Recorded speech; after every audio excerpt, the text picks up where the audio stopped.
Welcome to the Late Night with Chalky podcast. Friends and family, brothers and sisters, welcome to the Late Night with Chalky podcast.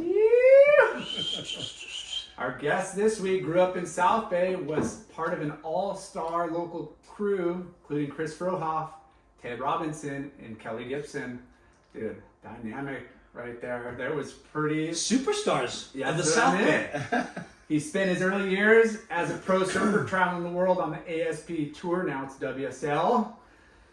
But it's must have been his good looks or the crew he hung with, because like other surfers we've interviewed, this guy also subsidized his income. Diversified the portfolio with some blue appearing steel. in some national television commercials. Maybe something else. I don't know. We'll dive into that. And with years of being on both sides of the lens and having a love for photography, a visionary eye, and an artistic background, it is no surprise that he created a successful photography business. His credits include compelling magazine covers, celebrity editorials, fashion, music, and even had a Grammy Award nomination for an album cover for Tool. On-A-MUH? On-A-MUH? I don't know. I hope I'm pronouncing that right. Anime. Japanese anime. Yeah. And well, we welcome the most talented right here, Jeff. No nickname? Novi. Yes, Novi. Novak. Thanks. Welcome to the show. Thank you, guys. Novi. Dude, how many covers did you get back in the day? Well, I guess I got the one on surfing, one on a French mag, and one on action sports that I know. Which was it? Action Sports, like retailer? Something like that. Yeah. No, it's Wave Action Now. Oh. No, that Action Sports. Retailer? Because there's remember Action Now magazine? Oh yeah, Action Now. Yeah, it's a vague memory. Okay. We gotta call Gerlach. Oh, you did? Yeah, I was like, whoa, you guys did your homework. Lar does a good job of investigative reporting. Nice. Well, that's all he does, though. Yeah, you got a lot to talk about, Let's dive into it. All right. You still growing up in South Bay? Yeah, I grew up in South Bay, yeah. How did you get into surfing? I was really into motocross, and I started off with like the little Honda 50 and then an XR75. That's a good question. Like young. Yeah, young. Where the Manhattan Village Mall was rabbit fields, and there was jumps and berms, and every day after school I was out there going for it, and then I ended up getting an XR75. I started to race it. Before surfing? Before surfing. So it must have been like 8, 9, 10, like around in there. Okay. And did you grow up in Manhattan that whole time? I grew up in Manhattan. Okay. I think prior to that, I was probably riding like surf mats and those little styrofoam things. And I remember body surfing a lot. And I remember standing on those things prior. I mean, that's what you do when you go down to the beach. You flick around with everything, Yeah, exactly. Build But sandcastles. surfing was pretty big, and there's surfers in the water, right? Oh, yeah. I remember like a lot of guys didn't wear leg ropes back then. And we would get like a couple of whitewash rides before they're going, hey, kid, give me my board. Yeah. Strider used to do that too. When he was did? Grom. Yeah. Told us about it. Somebody would lose their board, and he'd hop on it. And kind of run away from a little bit, try and get a couple of waves. Yeah. I think I got my first hardboard at 11. Okay. Yeah. And was that like a give hand-me-down, or was it a give me? No. Well, so going back to the original story, I think my dad was worried that I might get hurt motocross, right? And we were having lunch one day, and he goes, those guys look like they're having fun. I go, yeah. He's like, would you try that? I go, yeah. So I got a Corky Carroll space stick. Nice. Corky Carroll space stick. Yeah, I remember that was my first board, and he was the man. Where did you get it? Well, I don't even know. I think it showed up at Christmas or something. No way. Yeah. Or maybe I went to the shop. My memory's not the best. But you're like, I do remember it got ripped off though. Oh shit. But you're like 11, you get this board. Yeah. You've already been standing up on a... So none of your friends were like surfing? I remember having one friend, actually his name was Kenny McQuillan. I left a board at his house, And I remember we surfed together for maybe just about a year. And he's going, "Hey, I'm going to surf in a contest. You should come with me." I'm like, "Okay." And it was at Huntington, actually. Wow. And I remember I got second. I'm like, "Oh, that was fun."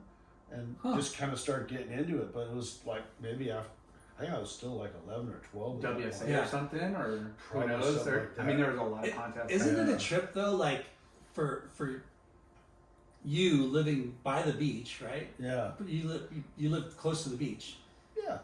and not like getting into it earlier. Yeah. I mean, how many people do we know that live right here where we live and they don't surf? I mean, it's not like you would think it's more common than it is. Than it is. It trips me out though because people that excel in surfing Yeah. usually start younger. Yeah. You know what I mean? But like it- somebody like him, you go, oh yeah, he lived at the beach. He must have started like 6 or 7, or you know what I mean? I remember hearing that Curran started around 5 or 6 or something like that. Yeah. But his dad was a surfer. His dad was a surfer. I think if you have a father that's into the ocean, it's a surfer, or even a mother, whatever. But bringing you there and That was a really small crew back then. Though. Yeah. Like, like the pioneers, like Pat was, Kern was like a pioneer of really like ON-A-MUH Charger. Like he was a hardcore surfer. Hardcore. Yeah. So surfer. those don't come around. My dad surfed, but I wasn't forced upon me. Like right. My dad was kind of busy. He had a valve company. They were doing air pressure release valves, and my parents divorced when I was 1 or 2, so I was kind of with my mom, skating, surfing. But I think I maybe didn't start getting to hardboard earlier because I don't know, I was just doing other things, motocross, whatever. And organized sports and stuff, whatever your friends at school are into. And Yeah.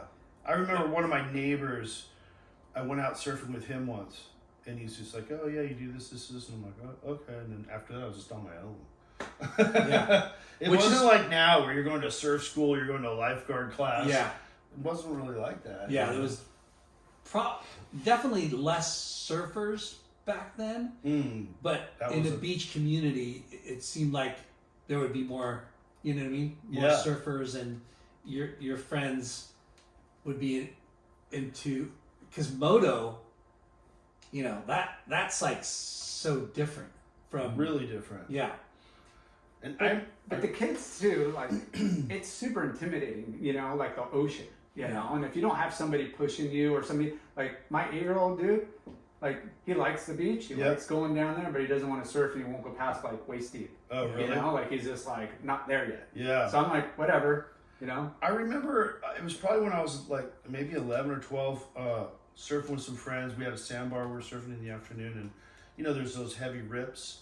And I think my leash snapped or something, and I was kind of getting sucked out to sea, and the lifeguard helped me out a bit. And he's going, "Do you know what to do when you're in riptide?" I'm like, "Swim in." He's like, "No, you swim to the side." Yeah. Like, no one ever told me. I'm like, "Oh, really? Okay." Yeah. And then they're talking to my parents. They're going, "He should learn this stuff." I'm like, "Yeah, no one told me any of this." Yeah. Yeah. So the importance of not drowning is it's a big one. Yeah, big priority. So you're into motocross motorbike. Yeah, I had an XR75. I was racing guys around the track. I remember there was this one, it went straight and it was like a tabletop. And I used to hit the thing and fly so far. I think I was kind of a bit crazy when I was younger, and maybe it's a good thing that I transitioned more into surfing. Yeah. 'Cause that's what I was going to say. Like a motorbike at 10 years old is so much more dangerous than So much more dangerous. than surfing, right? And you have to, once if you want to start competing or go ride real tracks, you got to drive pretty far. Yeah. I was lucky. I would go down these train tracks and we'd go underneath this bridge and it would just spit us out into this track, which is now a huge mall. You would never even know it was ever there. Yeah. That's crazy. I know. I think about that because I was looking at the numbers a while back, and the population in California is more than doubled in my lifetime, probably yours too. Yeah. But it's insane how different things are now. Yeah. A lot of fields back in the day. A lot of Yeah. Everywhere. Empty. I mean, on the Strand in the South Bay, it was like there's a lot of empty lots and stuff. Yeah. Now they're all just giant McMansions and McMansions. Yeah. It's kind of like it reminds me of like a rich person's favela. Yeah. Yeah. because they're all on top of each other. Yeah. You can almost reach out. Four stories. You got your sliver of land that's so small, but yeah, they're pretty. Yeah, 3 up, 1 down, or whatever it is, and then like. Should we pause? Pause.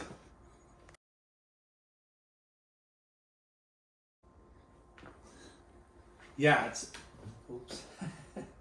So it's crazy how everything just, if it's by the beach, they're gonna build something on it. Yeah. Yeah. And then things that they could do back in the day, they can't do now too. So Yeah. So how did you find surfing? Like, did one of your friends go, "Hey, let's go surfing"? Or I guess I wish I could remember. I don't know. I mean, I know I was a water kid. Yeah. My mom was always going like, I can never get him out of the ocean. I can never get him out of the pool. But like, I just need to be by water. Yeah.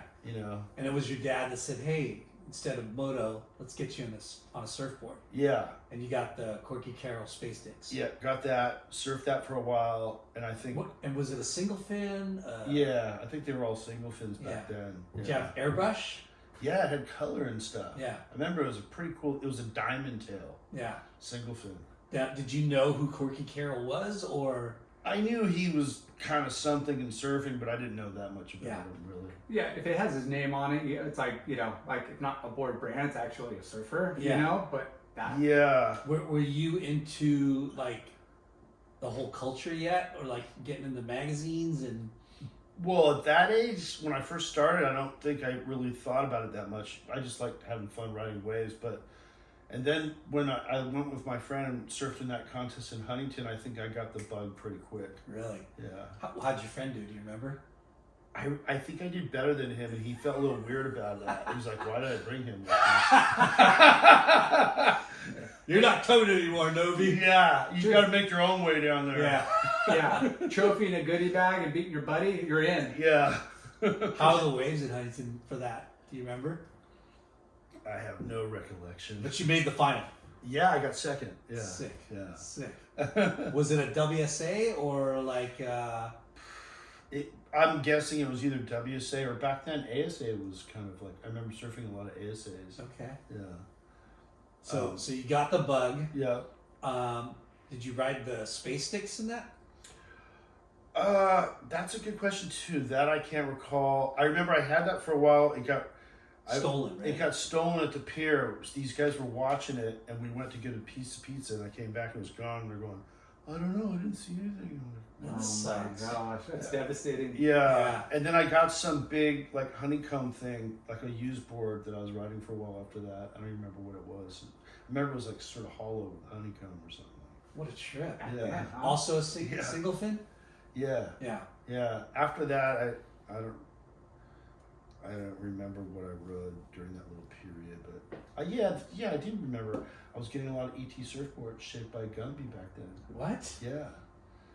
That was the spot. I remember having one Rick surfboard from Rick's back then, yeah. Was that your guys' local hangout? Was ET a spot? ET was definitely a hangout spot, Yeah. and and Eddie Talbot was like he still is one of the nicest human beings ever. And, For sure. yeah. That place is it's such a gem. Like Yeah. you go in there and it's just like It still has a lot of its the character. charm, yeah, all the boards, the rafters, like everything, you go in there and the service is top notch and you have everything, they're so good. Everyone's so nice. They've kind of carried on the same vibe that Eddie used to have with people. Now the kids that work there have that same really nice, friendly Customer service. Yeah. Yeah, so it's like, it reminds us of like a gritty Huntington surfing sport. For sure. Right? Like, it's way more gritty, Yeah. but it has the same kind of aloha, customer service vibe. Like all the dudes that work there have worked there a long time, and they're cool. They're good people, right? Yeah, and I would imagine a lot of some of the walls are probably from original. Like, they got like wood paneling or something with photos pinned on them or something like that, Yeah. I think a lot of it's kind of way back in the day, and then they've built off of that or something. It's so funny because I forget who I was talking to. I think Sonny or Sebastian, but it was like, hey, go make a sign, like a sale sign. Oh, yeah. And it's like, all right, and they do it old school. Yeah. Like, Just cut it go out to of the- wood or something. No, dude, a cardboard box. Oh, really? And a mark and a Sharpie. Oh. And they, you know, Yeah. here you go, like perfect. Like it isn't, you know, all prim and proper. Like, Right. you know, you don't have to like make it No, perfect. You just make it. noticeable. Yeah. Yeah. Here's the sale. Make a sign. Here's a sign. Yeah, here's Yeah. $1. Yeah. Places like that and like Frog House, you know, they Caden's a little keep bit that. Yeah, Caden, they keep that. old school charm. Definitely. I have a certain kind of nostalgia for stuff Yeah. like that. Dive bars that still have the character, or an Yeah. old surf shop that has that same kind of, you remember it. And Yeah, Yeah, that's. hasn't changed a bit. It reminds me of when California was in a much different place. Yeah. Yeah. Well, it's got to go with the territory too, as far as like the building they're in and how long they've been there. You Yeah. know, you can't replicate that if you're to jump ship into kind of a new strip mall or building. You know, Yeah. you try, but it Right. does. You know, like you said, when they started and the original, and maybe part of the building's still original, but they've added on so many different times and tweaked it and redid stuff. And Yeah. Yeah. So after that contest, you got the bug. Yeah. You're surfing I think every day. Yeah, surfing pretty much every day. And where was your spot? Well, Manhattan Beach. I grew up there, so I was, mainly surfing there. Like pier or? Kind of, wherever the sand was good. If there's a sandbar here, if the pier was better. I remember surfing El Porto. Now El Porto reminds me more like down here. It's just a paved parking lot. Almost every single car's in every single like metered spot. When we were kids, I remember we'd have these boards with like wheels, and you bungee your board to it, and you ride your bike down. Yeah. And it was like a dirt lot. It was like, oh my God, no one's around here. It seemed like another planet up there. Yeah. And it was always much bigger. I remember the waves were way bigger up there, way more powerful. Yeah, it's different. Did you experience any like localism? Yeah, definitely. I remember there was Yeah. always an older crew, Yeah. and the guys that surfed really well, and you might be surfing around them, but like, you're not going to paddle for any of their waves, or Yeah. if you did, they're going to take your leg rope off and paddle your board out and dunk you underwater. And like, you learn respect back then. Yeah. tough love Nowadays, for the kids. yeah, nowadays it's like, what, you'd probably get sued or something. For sure. Yeah. I mean, there's cameras and Yeah. you can't. Yeah. Yeah, But I got you on Cam Rewind.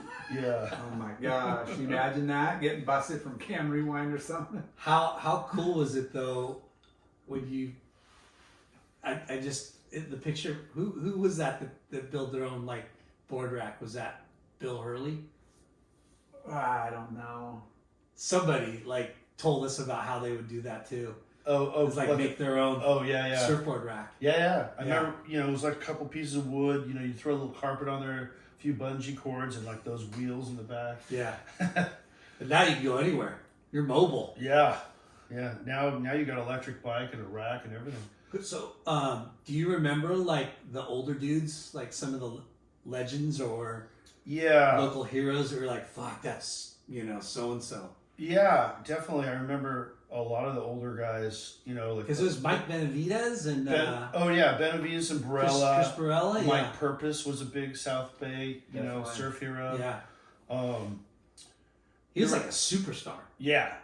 Purpose. Yeah, he really was. He was a superstar. He looked like if you said look up surfer in the dictionary, it would he would look like him. Yeah. Right? Yeah.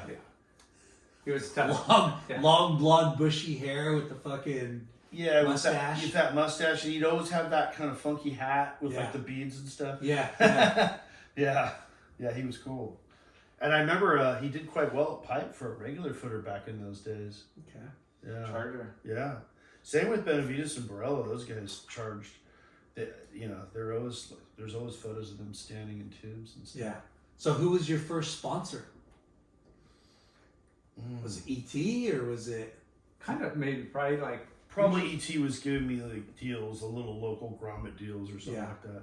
Yeah, because they have all the like board builders. Like they are the ones that kind of have. They're like the shop that has everything. You know, and hopefully you could kind of cherry pick out something, or they all look, Yeah, and back then there wasn't as many shops in that Yeah. area as there is now, so they were kind of one of them. And I think I remember back then it was like Dewey Weber, Rick Surfboards, and ET. I don't really even remember any of the other surf shops back then. Dewey Weber was like up and down the hill, right, on Aviation. Yeah, and ET's just right around the corner from Yeah. there. Yeah. But closer to the beach. It's like Aviation's a trip because where Dewey Weber was Mm-hmm. was like up the hill and then down, where ET is like way closer to the ocean than, right? Like, well, they're both not close. yeah, but ET seemed a lot closer. Yeah. That's weird because the way I remember it, ET's where it is now, and then if you go west, there's that car wash. Yeah. And I thought right around the corner, as you start to bend towards the south, was where there was a Dewey Weber shop there for a while. But I don't know, maybe there was one more inland. It might have been the Prior factory to that inland, or something. Yeah. Do you remember the one I'm talking about? I don't. It's almost by Artesia. Yeah. Yeah. Oh, way over there. Yeah. Huh. I thought. Maybe I that was a don't know. factory. Yeah. That's Maybe what it's I'm a factory. thinking. I don't know. Or maybe they moved. I don't know. You never know. So you started doing more contests? Yeah, started doing more contests. WSAs. I remember doing a lot of WSAs and ASAs. I think the ASA I did quite well. They invited me to go to Hawaii. What? Yeah, and For I like was. a regional or It was for the championship? junior championships or Dang. junior national championships. Sick. And I think about the story now because it's so funny. You know how everything is now. This would never happen. So they just said, hey, all the guys that did well enough to go in this contest in Hawaii, they're like, don't worry, guys. You just go to Hawaii. The locals will put you up. That's all they said. Like, nothing was organized. And how old were you? Like 14, 15? Yeah, I must have been about like 15, maybe almost 16, something like that. Yeah. And I Never remember, worried. Somebody will pick you up, take care of you. yeah, I remember there was a few of us and we had our boards in like actual cardboard boxes and stuff. And we landed and guys were getting snatched up. And I remember me and this one guy, Johnny, were sitting there and we're kind of looking around. We're going, huh. Who's picking us up? Yeah, and this local guy comes up and goes, hey. Yeah, he's like, you guys here for the contest? Yeah, come, stay with me. Just you two? Yeah, okay, come. And it was Stevie Carvalho. No way. Yeah. Wow. So, like, I'm getting chills right now. It was so epic. So, it was on base. Was that your first like surf trip? I think I had gone to Hawaii when I was 14 once because my dad knew a guy and his daughter lived in Kauai. And my dad was like, hey, my son's really crazy about surfing. Do you think your daughter would ever be cool with him visiting? And he's like, I don't know, let me ask. And the daughter was like, yeah, cool, whatever, send him over here. So I went over when I was 14. It was the north shore of Kauai. And I'd never forget, like, they made a bed for me upstairs. And it was like one of those old A-frames. Yeah. And I don't know, man. I swear, I woke up a couple times. It felt like my bed was like shaking. I'm like, is this place haunted or something? It started creeping me out, and I was talking to them, going, I felt my bed shaking a few times. I saw some weird shit carved in. She's like, yeah, people say, they feel stuff here, and I'm like, after a while, it's like just freaking me out. And then, Wow. That trip. yeah, it was really weird. And then I'll never forget my very first morning. I woke up before anyone. I'm sitting at the breakfast nook, just kind of hanging out, waiting for them to wake it up. And the girl I was staying with, her roommate, she was an Asian girl, and she comes walking downstairs totally naked. What is it, back like late 70s or something? Yeah. And she looks at me, she goes, "Oh, you don't mind, do you?" And I'm like, "Mm-mm." Hell no, I don't mind. But you were 14 years old. Yeah, 14. Okay. How old was the daughter? I'm guessing like 18, 19? no, more like 20s or 30s or something like that. What a trip. Yeah. And your dad sent you over there. My dad's busy. He wasn't taking me anywhere. He's like, where can I send my kid? Yeah. Whatever, something like that. But you went alone. I went alone. Yeah. By yourself. By myself. And here's a really funny part of that story. So after I started getting freaked out, feeling like the place had like some weird spirit up there, she's like, you know what? Maybe it's better to just stay with my boyfriend. I'm like, yeah. So her boyfriend surfed, and so him and I were surfing every day, and he had a full crop of weed, and I had. Why they're over there? Yeah, and I had like this, a Super 8 movie camera. I got pictures of my hair down here, blonde hair down here, walking through fields of weed that were taller than me. And I remember showing my parents when I got home. They're going, "Where was this marijuana?" I go, "You know what it is?" Kids don't think their parents know shit. I thought there was no way my mom and dad would know what the hell that was. What? I get that today with the kids. They're like, "We don't know what I'm talking about." I'm like, Yeah. yeah. What a trip that, and it's not bad because, like, I mean, we couldn't do that anymore. No right? way. Send our 14-year-old Grom by themselves to, Hawaii for how long? A month? Probably something like that. Yeah. I just remember I was this little rat, and it was like the best thing that ever happened in my life. at How that many point. boards did you bring? One. I mean, boards. You're lucky to have one. You're lucky to have one. You just bring it. Yeah. Yeah. So What? you had a super One eight, so board, you two board shorts, and Something all like that. gone. Oh, for Yeah. sure, yeah. So you brought a Super 8 camera. So you were into photography at a young age, Well, I guess. I mean, or document the trip. Yeah, I mean, I remember we would fight with each other, like, you film, no, you film. Okay, I'll film for 30 minutes, and you got to film for... And we would take turns, taking movies of each other so we could see each other surf later, What part of Kauai were you North Shore. It was North Shore. Okay, but where Honolulu Bay? Or? Yeah, I remember surfing, tunnels and, nearby Princeville and all Mhm. that. Yeah.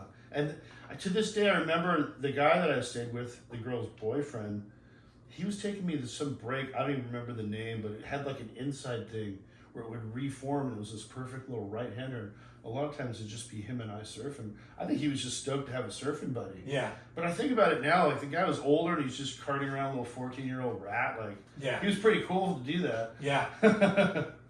Definitely, Kauai is. I mean, he's growing weed for a living, right? Seemed like. So he's just fucking Or he was surfing a all day. botanist. surfing all day. He's a professional surfer. Yeah. So, So you go back to Hawaii for this contest. I go back to the contest. Oahu. Stevie Carvalho takes me and my buddy out to his home. Long story short, it was on base in Kailua. Yeah.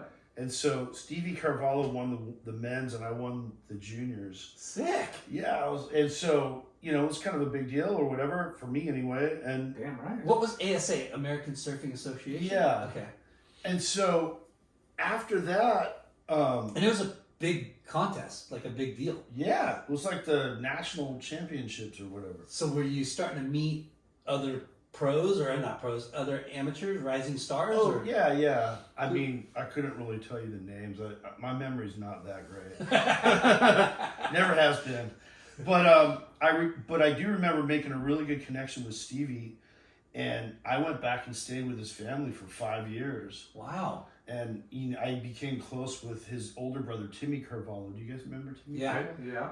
He But was Lamas is super good friends with them. Yeah. He was a pro surfer, and I remember being a little grommet and Timmy paddling me out of V-Land going, "Kid, you can just drop in on anybody." I'm like, "No, I can't." He was like, "Yeah, you can." But I never did it. Of course. Yeah. He was just probably just hoping to get a scrap with somebody because Doesn't that, I mean, how fortunate are you, to get hooked up with one of the men, one of the dudes, Yeah. one of the made men of the North Shore? Well, I think about that now, how fortunate, because I just fell into that. I had no idea what was going on. Next thing you know, I'm staying with their family every year. We're going surfing, and it was epic. And then after that, one summer, I was in Manhattan Beach, and I was just going to surf, and this guy looked kind of local. And I started talking to him, and I'm going, "Do you live around here?" He's like, "No, I live in Hawaii." And I'm like, "Really?" And so I'm like, "Oh, let's go surfing." We hung out, we went surfing. He goes, "Come, next winter, you stay at my house." And I go, "Really? Where's your house?" He's like, "It's right on the beach." And so his name was Philip Perry, and him and his brother, they lived with their dad, and they had the last house on log cabins on the beach. Nice. And I don't know. I stayed with them for at least 6 or 8 years too. So crazy how the connections to surfing. We talk about like how the surfing tribe, when you could go anywhere around the world and meet people randomly, and they open up. Philip Perry. They open up your Philip house. and his brother's Sam Perry. Sorry, I didn't mean to cut you off. No, he cuts me off. You're just answering his cut off. But no, you know what I mean? Like, like my kid's trip, we'll be somewhere and, I'll know somebody. How do you know that guy? I'm like, I don't know, just surfing, traveling, you know? And surfing opens up relationships and doors everywhere across the world. 100%. And our couches and floors open to anybody that wants to come and well, almost everybody. Yeah. But you know what I mean?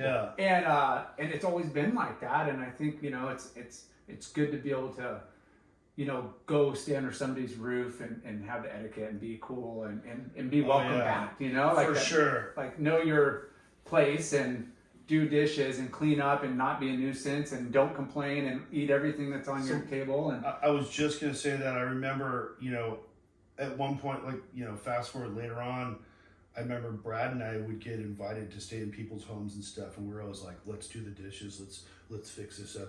And we were always trying to do whatever we can to be the best guests possible. So they'd be like, oh, you guys are the best. Come back next year. Invite you over and over. Yeah. So you were starting to go to Hawaii quite a bit. Yeah. And how, I'm the wuss in this relationship. I don't like big waves. I like surfing good waves, but not big waves. Yeah. How were you acclimating? Were you natural in big stuff? Were you comfortable in big stuff? I don't think I was ever a natural in big stuff. I mean, to me, it seems like the people that are natural in big stuff, they almost have that adrenaline junkie thing where they could be a jet fighter or, charge huge waves, or it seems like a large majority of those guys, they get off on that adrenaline. For me, when I was in stuff that was well over my head, I was always like, okay, just calm down, I got more and more comfortable with it. Yeah. And, pushed it, but it was never something that I was drawn to. Yeah. Yeah, because those guys are they search far and wide and they're ready to go anywhere around the globe at a freaking drop of a hat. They're the froth level on those guys that do love it. Yeah. Aren't doing it for the fame. I mean, some are because it's a way to make a living, but they're just frothers. Yeah. I remember back in the days when I was staying at the Perry house, because we surf log cabins a lot, and when it's north, that wave turns into almost like backdoor. Yeah, it's full meaty off the wall, with sketchy. Isn't that where Archie likes to go? Probably log cabins. Off the wall mostly, but log cabins can get good. It's half sand, but then it's got this really wild, uneven reef depending on the sand, so it's not easy. Yeah. There was a guy that lived that little neighborhood. He surfed logs once in a while, but he was an absolute lunatic. Maybe you guys know who he is. His name was Trevor, and I want to say his last name was Smith, Trevor Smith. But this is going way, way back. Yeah. No one was towing in. No one was surfing outer reefs. And this guy had these rhino chaser boards. And I remember him showing me these boards. I'm going, where do you ride that thing? He's going, oh, I paddle out. There's an outer reef out there. I'm going, what? He's going, yeah. I go, who do you do that with? And he's going, I just go by myself. I'm like, you kidding me? Crazy. like these 18-foot needle pins and the guy was a lunatic. Yeah. What do you mean you're paddling a mile out by yourself? Yeah. Just surfing something miles out to sea. Can you imagine now with how many attacks are in Hawaii? You'd just be like a sitting duck. Yeah. You better be very confident. When you're talking to him, he looks right through you. Yeah. 'Cause he's crazy. He was definitely like that. I'll never forget. There was one day we were surfing logs and it was quite big, maybe 6-8 foot, really heavy, but every once in a while there was a really good one just blowing inside out. And he had come in from one of those places, and I remember he charged a couple waves and took off super deep and got hammered and snapped his leg or something like that. Shit. Yeah, that guy was crazy. So and he was telling me he surfed some giant left outside of the Polynesian Cultural Center, some outer reef out there. So crazy. Yeah, I can't even imagine doing that by yourself. Yeah. Well, they go out, you know, you're always at a buddy system or some sort, you know, when you're out there with your buddies, but in reality, like, you're trying to just survive. Yeah. You know, like, you're on your own. I don't think I'd come save you if I could barely survive myself. But I guess coming back to your question, I think guys like that are drawn to doing crazy stuff like that. Yeah. Like, he just got off on it, you know? Yeah. So you were getting better and better, surfing contests, winning amateur contests. Yeah. Did you start doing NSSAs or? I did those for a while. I feel like before I did the NSSAs and after that contest in Hawaii that I won, I can't remember where, but it might even have been in Hawaii. But I met this guy named Steve Wilson. He was one of the original Maroubra board riders, and he's going Australia. Yeah, and he's going, yo, you just won the juniors. You should come to Australia and surf in the pro junior. And I'm like, I would love to. He's going, come stay at my house. And I'm like, really? You're serious? He's going, yeah. I talked to my parents, and you know, I got into trouble a lot, you know, and they're going, really? You want to go to Australia? And they talked about it for a while, and they're going, yeah, send him over there. Were they supportive of you surfing? They were. Yeah. They were. My mom was for sure. My dad was kind of going, okay, but what are you going to do like later? You know? Yeah. Yeah. What's your future looking like? Yeah. What I don't need kind a of 30-year-old trouble? at home, like, you know, Yeah. milking the tit. What kind of trouble are you talking about? Like, I remember when I was a little kid, you know, cops pulling up, my mom would be doing gardening or something. She'd go, oh my God, what did he do now? You know, throwing water balloons at cars, throwing Riff-raff. rocks, you know, just, Shenanigans. yeah, shenanigans. Yeah. But not bad. No, nothing real bad. Yeah. Just stuff you shouldn't be done. Yeah. But you weren't good in school. I actually did all right in school. But Just missed a lot of days because of surf. I going back, so I eventually ended up going to Australia, and I just missed the Pro Junior, but I surfed in a bunch of other contests. And How'd you miss the Pro Junior? I think I got the date wrong, and I showed up, and it like had just been the weekend before, and I'm like, oh, I thought it was this week, sort of thing. Yeah, communication back then sucked. you Yeah. know? No internet to check dates. No, not really. And, but I remember, I was cruising with Steve Wilson and the Maroubra board riders, you know, and we're surfing in these board rider events, and they're just taking me around. And I remember I was looking over my shoulder because I was little back then, and if you were the smallest grommet, you'd just get like tortured, you know. I saw them like strip guys down and tie them up against a pole, leave them in the parking lot screaming and stuff. I was like, who's behind me?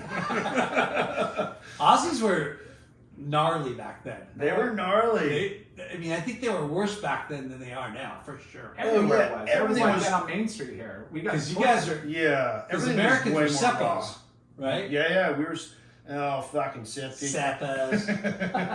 I heard that the whole time, yeah. But yeah, I mean, it was raw and gnarly hanging out on Main Street as Bronze. We watched fights and they tortured us and Yeah. yeah. But you loved it. Oh, for sure.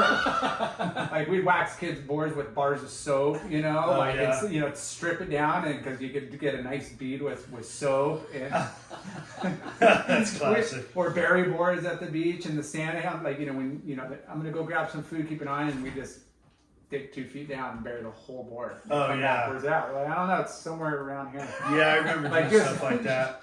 Kids. We also used to do, like, we'd dig holes at the beach and put little fine sticks and So somebody, newspaper yeah, trips and and falls. sprinkle sand, and we'd be like, tourist traps. Yeah. So, who was your first like board sponsor?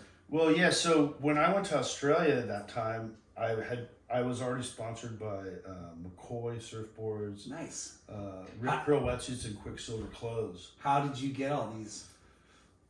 Winning ends. Probably surfing those little contests and stuff. I don't really remember how it started, but I remember I was surfing for those companies, and when I went to Australia, I cruised around with the Maroubra board riders for a while. We surfed up and down the coast, went to a contest.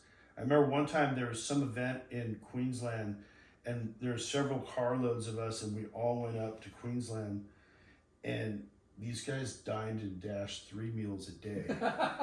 And the first time On the drive up each stop, where Yeah. you just and the first time I tried to pay for myself, and they're going, no, you got to pay for everyone. I'm like, okay, I can't afford that. So at that point, I was like, okay, it's on. I'm just with them, and you know, right as we're finishing, we'd start laughing and look at each other. And it was like, who could bolt out the door fastest? The Aussie way right there. The Aussie way, yeah. We were in Queensland. I remember we ate at this Italian restaurant, and this guy that owned the restaurant jumped in his car and was chasing us through town. That's so good. So, McCoy Surfboards. Yeah. He's Australian, right? Yeah, Jeff McCoy. And how did you run into him, or how did you get connected to him? Well, I was already riding for them in California. And do you remember a guy named Greg Pouch? Yeah. He shaped him out of Newport. Out of Newport, yeah. So Were you coming to Newport a lot? I was coming to Newport a lot. Yeah, I remember, you know, Quack took me in, he invited me, and introduced me to everybody. And I remember surfing, you know, 54th Street. I remember, you know, Jeff Parker. And, yeah. like, Tell us about, like, how different, or, like, because it's interesting to hear, because we love, you know. Every town has its little clique and hangout and stuff, and like South Bay was definitely an epicenter for like good talent and shops and shapers. But down here was like where all the brands were outside of Body Glove. You know, they're all here. Yeah. Quicksilver was here. Yeah. McCoy was here. Yeah. Wave Tools was here because Rip Curl was just a little bit further down in San Clemente. Yeah. So like the surf community from the South Bay to Orange County. Not totally different, but definitely different. Yeah, a little different. And like, you know, your side, South Bay, I'm trying to think of the guys that you competed with that lived in the South Bay that came from this Ted Robinson. Kelly Gibson, Chris Frohoff, you know, Nick Christensen. Yeah. And then there was guys like slightly, you know, Venice, Santa Monica, like Solo Scott, John McClure, Dan McClure, you know, Sarlo. You know, we were all kind of connected because I remember at one point surfing the WSAs and David Lansdowne was the main guy. And I remember surfing the Malibu WSAs and being in that region for a while. Yeah. And kind of jumping all over. Yeah, because everyone, like you just said, they all rode for Body Glove pretty much, right? Except maybe Frohoff. Except for Frohoff. O'Neill and except for Frohoff. Kelly and Robinson. And, I never rode for Body Glove somehow. I Yeah. just never did. Yeah. Because I mean, I rode for all your sponsors Rip Curl, were O'Neill, and also a Japanese wetsuit, Breaker Out. I rode those. I remember Breaker Out. Yeah. David Barr and Paul Barr rode for him. Yeah. Right. Yep. And do you remember Keto from the surf? Yeah. Yeah. We interviewed him. Yeah, I'll bet. Keto's the best. He's so cool. Awesome. He introduced me to Breaker Out wetsuits and then a surf shop called ProTech in Japan. So when I was on the tour, you know, we went to Japan twice a year and they would fly me out to take such good care of you. Yeah. I remember having like a model surfboard in their shop and What? yeah. So before we go into that, coming down. So you're riding your first sponsor in the South Bay. Did you have any first sponsors in the South Bay? Well, I think we were Boards or- saying probably ET or something like that. You know, give you a shop deal. Yeah, a little shop deal. But maybe your the first- next one will give you a better deal on your trade-in or something. Right? But your first surfboard sponsor was McCoy, or Yeah. from what you remember. Yeah. And then you got Quicksilver, Yep. and then And Rip Curl. Rip Curl. Yeah. And then And those were like the brands. Yeah, that was probably maybe just before or around when I won the thing in Hawaii. And then when I went to Australia, I remember at one point I left the Maroon Board Riders and I went to the Central Coast. And I remember, you know, I met Jeff McCoy. He made me some boards. And he, you know, I won some little contests on the Central Coast. And he's going, you know, I'm going to keep an eye on you. I like you. He's like, you know, maybe I can get you to come back out. And I was going, yeah, that'd be great. You know, he made me a bigger board, a smaller board.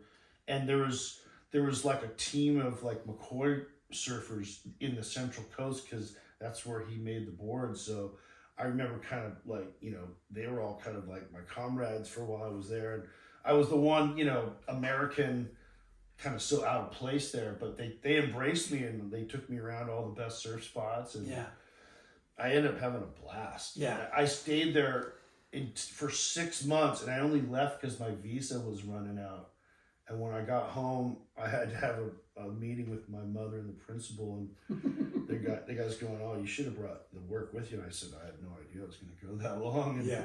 so I ended up going to a continuation school called Pacific Shores. I did a year and a half's worth of work in my senior year to be able to graduate on time. And by that time, Ted Robinson already had ended up in that same school. So him and I would go to school from like 11 in the morning till 1:30 in the afternoon, and we'd surf every morning and then go to school together. And it was just him and I hanging out, and there was this one punk rock dude, we called him Punk Boy. The three of us hung out, and everyone else was just like some stoner, like lighting up cigarettes in class. The teacher would be like, "Can you put that out?" "Oh yeah, okay." So wow, like So the continuation school of like people going nowhere, but it was mostly of guys that Yeah, I mean, I just Doing blew. They gave you a certain amount for Yeah. each class. I was just blowing through them and just, I got out of there when I was supposed How to. were you get out of making there. money 6 months in Australia? Were you making money at some of these events? No, there's no money in those contests. I think like you're just winning like. Like you're trophies sleeping on and people's stuff. couches, Yeah. staying in people's houses, and Yeah. just And I diamond remember. dashing. I remember having jobs early though. I remember I had some job when I was 15 working in a guy's garage. We were building these little trampolines he was selling. And then I left because I got a better job at a liquor store when I was 15 and a half. And I was the delivery boy for the liquor store. And we had a milk crate that it was like bungee to the Yeah. back. And I remember it was all full of liquor, and I just pulled up to the Pink house. dot before pink dot over here. Yeah. Yeah, I'd give them the liquor. They'd give me a big tip. I'm like, this job's the best ever. a delivery boy for a liquor store. We should bring that back. That should be JJ should start his own business. A lot of those I don't think things you can that were, fly now. I think you have to be a certain age. 18. yeah, that was 18 perfectly soon. fine back Alcohol. then. And Yeah. I remember working, at a pizza joint and being busboys at different restaurants. And right before I really started traveling as a pro, I was working as a bellman at a hotel, and the woman was so nice. She would, every time I'd come back from another country, she'd go, "Yeah, you can work until you leave again. That's fine." Yeah. She was super sweet. That's cool. Yeah. That always helps. Yeah. Because usually you leave and you're freaking out. Don't ever come back here. We need Yeah. to be more reliable. Yeah, she was like the opposite. So good. when you first got on McCoy, like, were you like into your equipment? Like, because Well- boards were starting to, because you were probably single fins and you probably were twin fins, and then you started getting thrusters, right? Actually, I just stuck to the single fins because when you rode for McCoy, it was like a real, we're not doing the twin fin thing. That's kind of was their vibe. Wow. Yeah. So I remember getting kind of pissed because some contest guys were skating so much easier, and we're like hopping and trying to drag the board, and it was like a lot of work to get it to move as much as a twin fin. Wow. And I remember trying to talk Greg Pouch into making me a thruster once, like Simon had come up with a thruster and everything. He's going, "Why do you want that?" I go, "Just want to try it." He's like, "But why?" I'm like, "I just want to try it. Is that okay?" Because you just blew everybody out at Yeah. bells and freaking. You see Yeah. Everybody. You see what Simon did out there? Yeah. Yeah, and then I remember he made me one. I'm going, "Oh my God, I'm never riding a single fin again." The thing was squirting, fast, drivey. I'm like, this is a whole nother level. Right. Just makes surfing so much more fun. Yeah. Did you try twin fins at all? I think later I got one, but I didn't when I was younger. What a Didn't trip, go through right? the ocean of Yeah, because in the McCoy camp, they were very, as I remember, it was kind of anti-twin fin, It was like Shane Horan against MR. You can't ride a twin fin because MR's riding one. Oh, that's why. That's probably why. I think Did you have a so. kill fin? What was the? No, that was later. Yeah. That was a kill fin. Yeah. Did you ever get like shots in the mag at a young age, or when Yeah. was your first shot? Ad or just like a performer's photo type deal? Well, I remember I went to Salt Creek and I surfed in it was like Saddleback College contest or some weird, I don't even know exactly, something like had to do with the college. And I won it. And I remember I met Flame. And Flame started shooting me, and then I started getting photos in the mag pretty much straight away. And were you in rip curls then, or breaker out? Or I was in Rip Curls, and that was Rip Curl McCoy Quicksilver. I got quite a few photos when I was with those sponsors. yeah. as you should. They're the ones advertising and getting all the money, which does help. But Yeah. there was a lot of good photographers up in South Bay, you know, but Balzer and the Studio 54 and Salt Creek was definitely like in the magazine's backyard. Yeah, I remember shooting with Peter Brulé and you know, Balzer, and I had one really good day at Backdoor Off the Wall, and guys were shooting, and that's when Bob Barber got some good photos of me, and I ended up getting Bob a cover. Barber. Yeah. Yeah, I remember seeing that name a lot. Yeah. I remember I was in Australia for the contest, and back then Chris Carter worked for Surfing Magazine before he became this big Hollywood producer. X-Files. Guy? Yeah. And Chris Carter came up to me in the sandwich shop, and he goes, "Guess who's on the next cover of Surfing?" And I go, "Dane Kealoha." He goes, "No, the one after that." I go, "I don't know." He's like, "You?" And I'm like, "What?"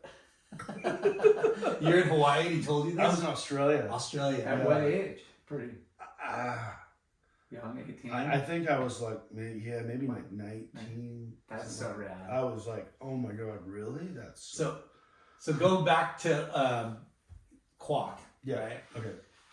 We've been trying to get Quack to come on the show for Oh, yeah? a long time. Come on, okay. Come on. Is there a resistance there? He's like, dude, no one wants to hear my story. I go, are you fucking kidding me? Of course they do, Danny. Yeah. Yeah, it'd be like an 8 episode. Yeah. There's so much content with that guy. Oh yeah. I mean, he's done so much for so many different people. And Oh so many, yeah, for sure. Like he's come up quite a bit. DK was the best. He was so cool. But he was a bro. how stoked were you? Because Quicksilver was the brand. Yeah. Like, yeah, back then it was just gotcha.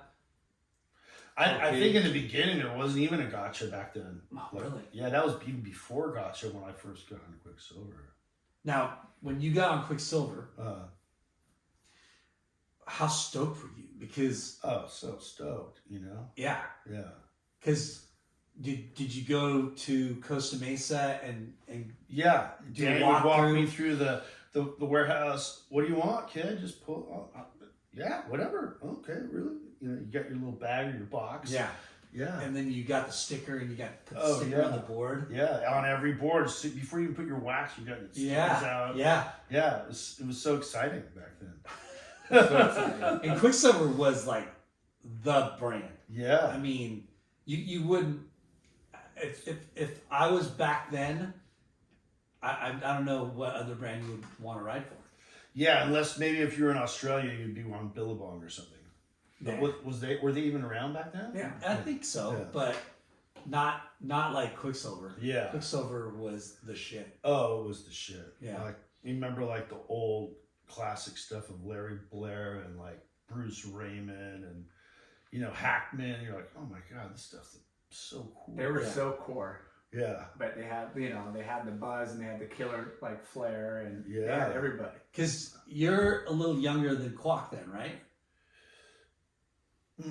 I would think so. Yeah. Yeah. Yeah. I think he's. Because Yeah. those guys, you know, with the polka dot, Jeff Parker, Yeah. like, remember that Hot 100? Yeah. That- I had a photo on the Hot 100. Did you really? Yeah. That's fucking That was bad. probably around one of my first few photos. Like it was a little thing. Yep. Yeah. Yeah. But you being from the South Bay, Uh-huh. right? Because South Bay back then, I feel like, because we talk about this a lot. We've had Greg Browning on. We've Oh, yeah. had Ted. Ted. Mm-hmm. We've had Matt Pagan, who's a younger dude from South Yeah. Bay. Yeah. But it's like, there hasn't been a lot of South Bay dudes in the mag and on the scene. But more recently, you mean? More recently. I noticed that. You know? Mhm. Like you and Frohoff and like Chris Burrell, like the older generation Yeah. seemed like Yeah. there's way more Well, talent that was like in the mag. Alex Gray's been on our hit list for a while. Yeah. Yeah. but yeah, after his, and Dane's on. Gaines on. Yeah. Yeah. But yeah, you're right. I think maybe there's been a lot of high-powered people. They sell their companies in New York and Boston. They move to Manhattan. They get a big mansion. And then their kids, maybe they're learning about the ocean, but they don't know it. It just seems like the type of people have changed. But up and down the whole of California. It's really. everywhere. Yeah. Yeah. So, I mean, it's, you know, I'm sure it was the same for you guys. When I grew up in Manhattan Beach, there was empty lots everywhere. Everyone had a front and back yard. There was only one-story houses. It was like a little beach town. It was beach town people. Now I go downtown. I feel like a stranger in my hometown. Yeah. Like, who are these people? I don't even know who they are. Yeah. That's the world this day and age, man. It's crazy. So busy. So you are doing contests, traveling all over the world. Who's turning pro and who is inspiring you to become pro?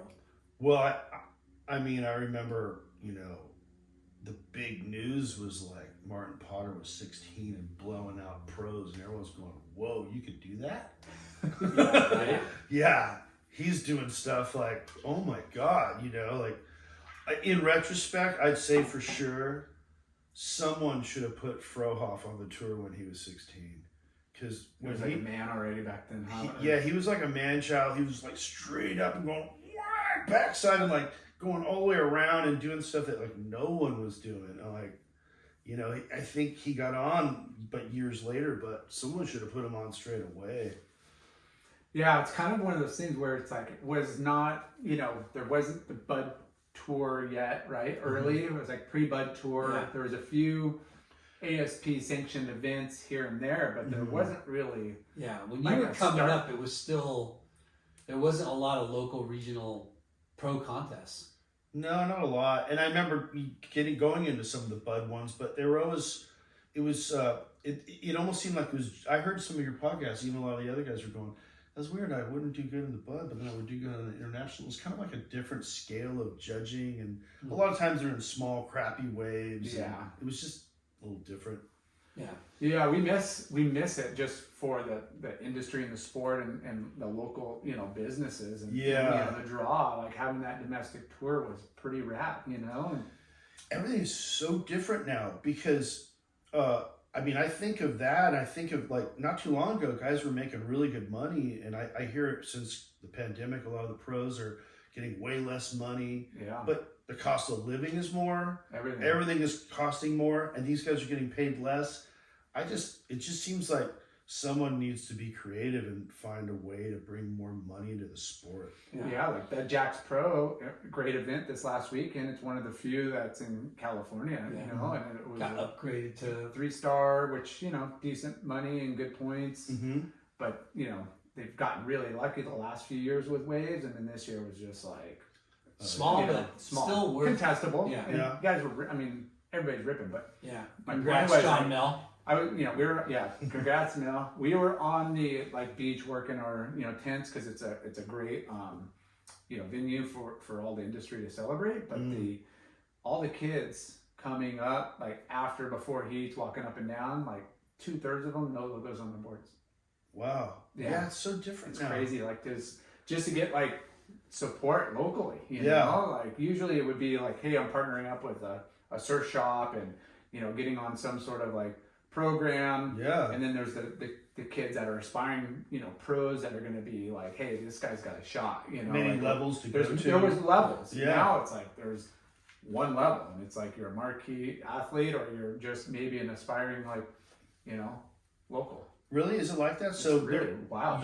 young rippers that are winning all the NSSAs or whatever. They're sponsored, you know, but they're just getting a box of clothes. That's you it? know? Like Really? they're not getting. Very few are getting paid. Very few are getting. Well, they're amateurs, but some of them get something. Yeah. But yeah, it's definitely, you know, when you're saying all these, when you were talking about contests and stuff, and magazines were a revenue stream for you guys back then.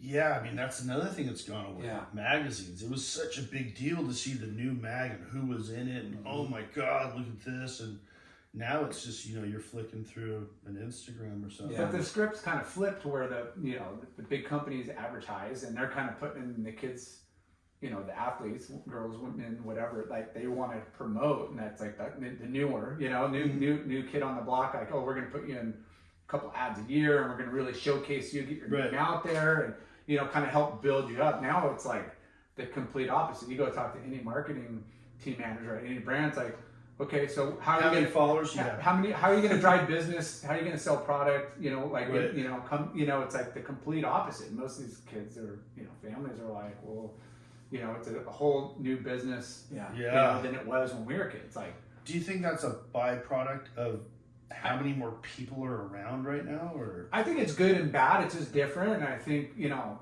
in hindsight, it's like, man, you know, those that are really good at self-promoting and have that knack and creativity, you're going to excel. You know, obviously with the level of surfing that you have, you know. Yeah. But if you're a great surfer and you don't have a personality, and it kind of also back in our day, you know, it was the same thing. Like if you're a kook and no personality and you didn't want, you know, like you're probably not many too many sponsors are going to come knocking on your door. Right, So, right.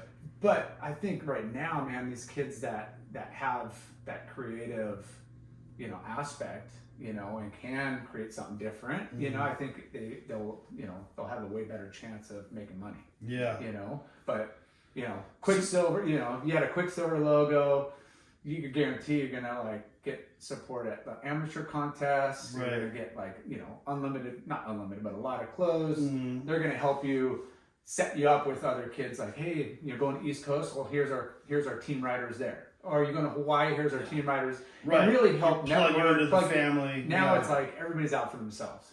Well, that, and then a lot of these big companies are getting sold to other big companies, and now when some corporate heads are running it, it's not going to be the same, right? Yeah. It's crazy because the way that surfers made money was different. Yeah. Right. And now it's like there's no magazines, there's not Videos. Well, there's Movies. not movies. Mike Latronic still has a mag. I know. Free I surf. love it. We had Tron on too. Yeah. But it's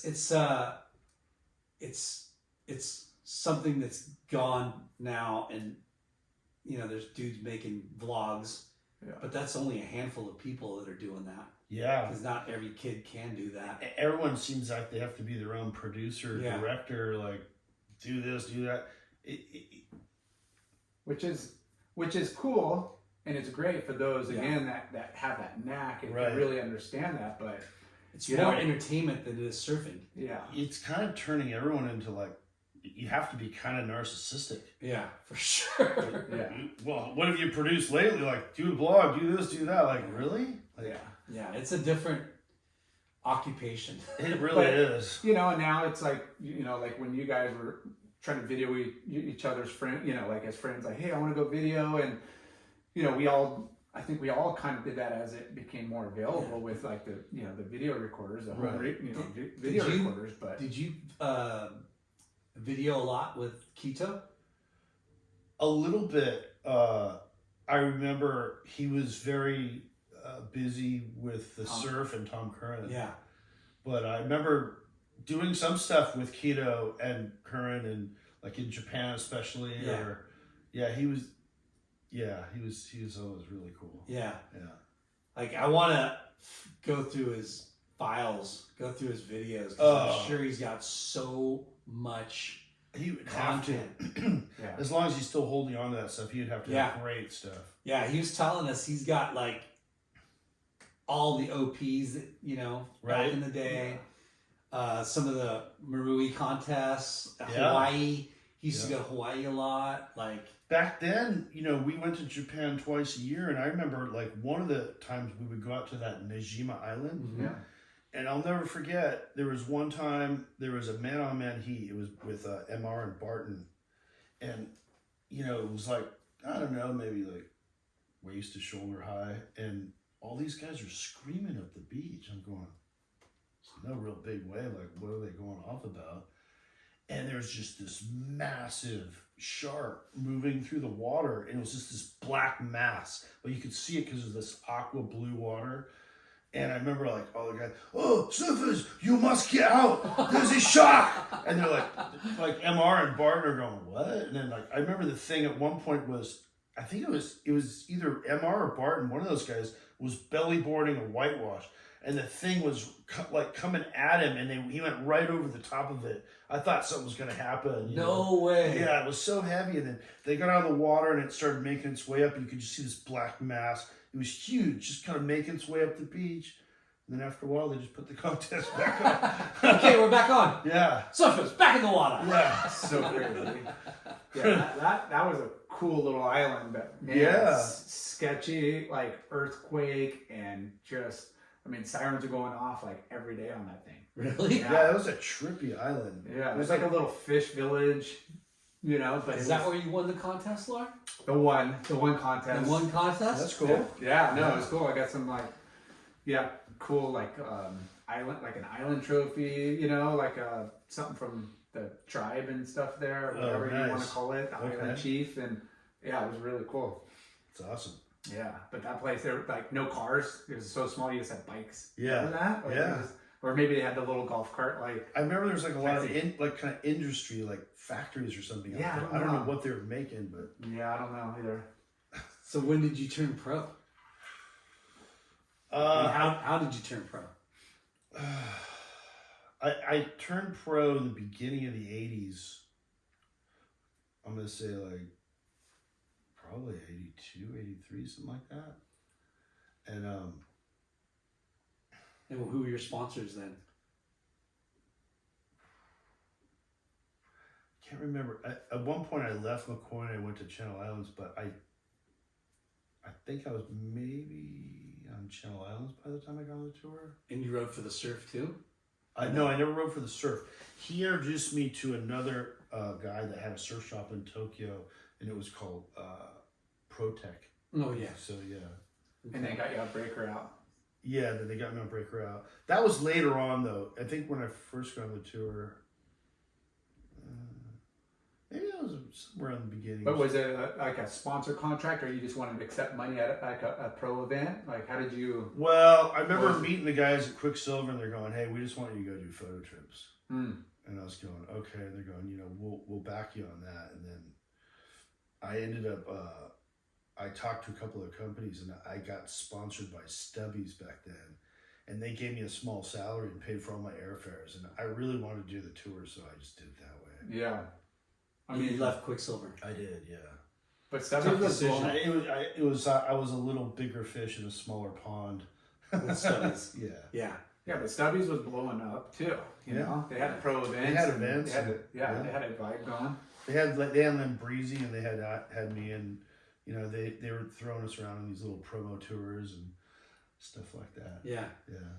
Because you know, you're a kid from Manhattan Beach, traveling the world.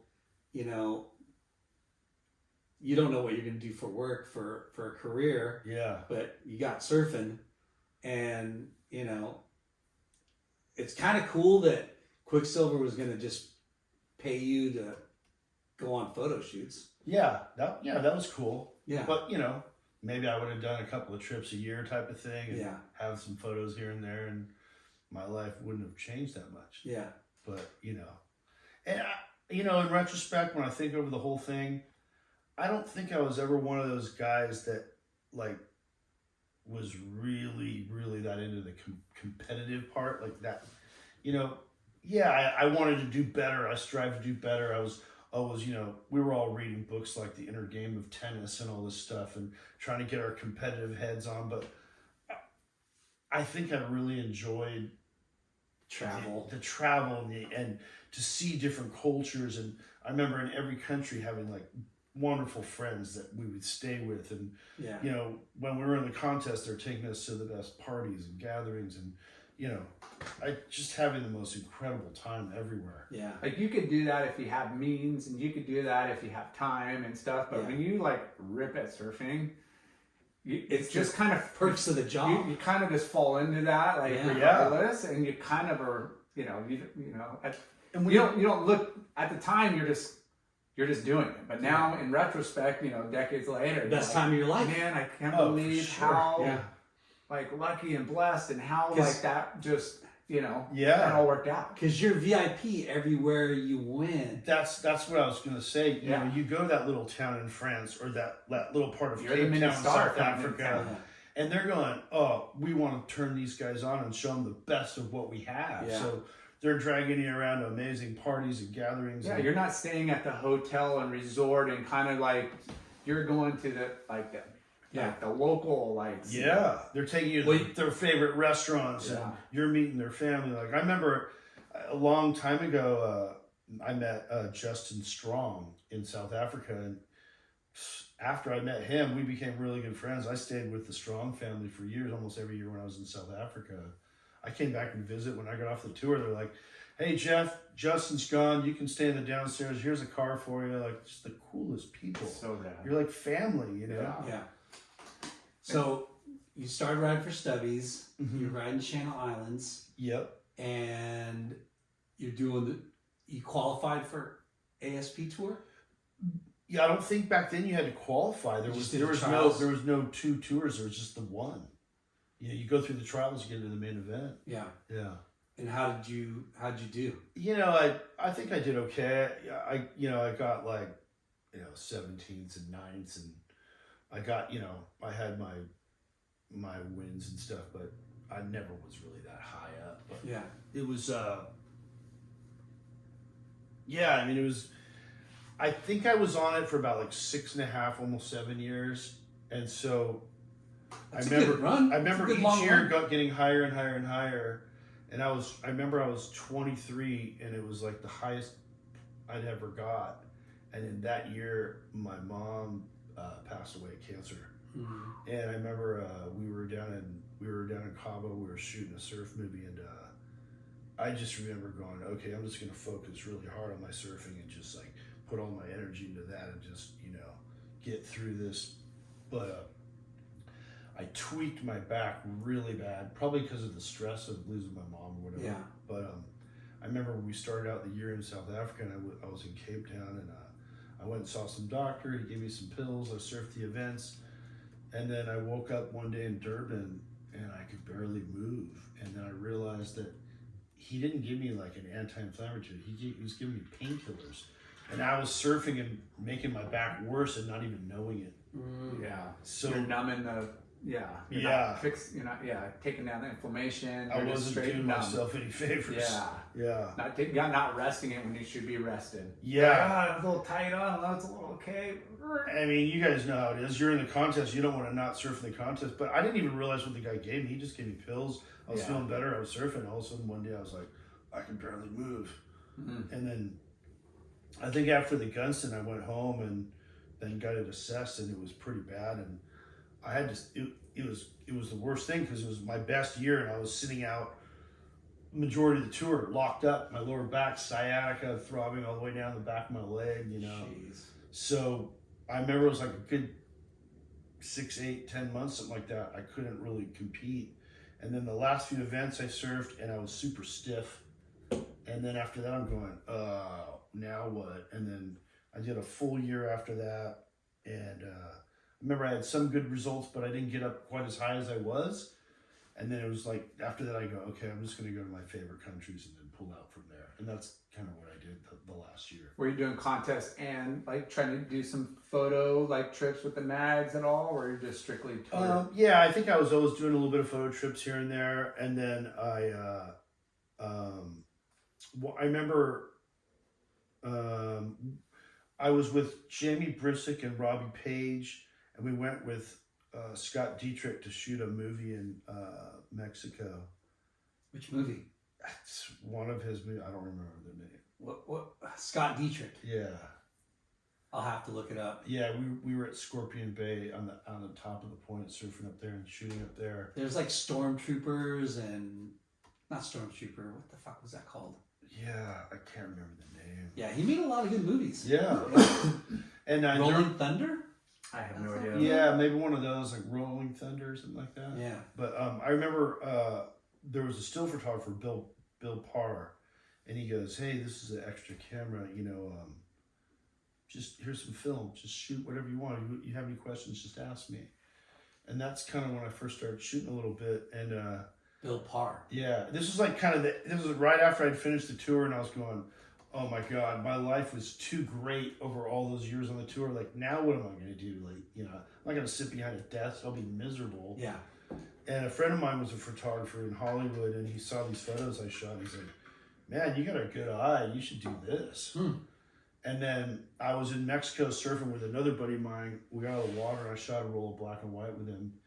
And he goes, I want to bring this into my agency. And they're going, oh, we're going to do a new card. We'll put this on the cover. And can we send you more guys? And I'm like, So it just happened naturally. Like naturally. It was like literally the second roll of film I ever shot. Wow. And I go, can I shoot girls? Or go, well, shoot some of the guys, then we'll give you some girls. I'm like, oh, okay. And was it like, what was like just fashion stuff. Like I shot him without his shirt. We got out of the water and it was like black and white. So it was kind of moody and they liked it. And next thing you know, they want me to shoot a bunch of male models. I'm going, so okay. wait, this is right when you were transitioning out of pro surfing? Yeah, it was like after I got off the tour, we went down and we did that surf movie. And then, and Bill goes, hey, it's a second camera. I hardly ever use it. If just play with it for a little bit. If you want it, I'll sell it to you for cheap.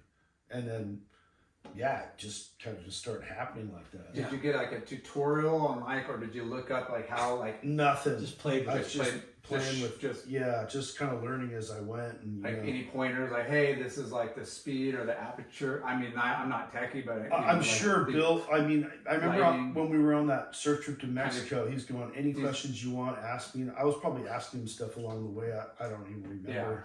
Because it gets pretty techie. So sure. When you decided to get off the tour, your back was kind of making you do that. Yeah, right? it was a big part of it. Although my last year, I remember having some really good results, like maybe one of the better results. But I remember I didn't do as much of the tour, so it was more off. You needed to do the full year to really.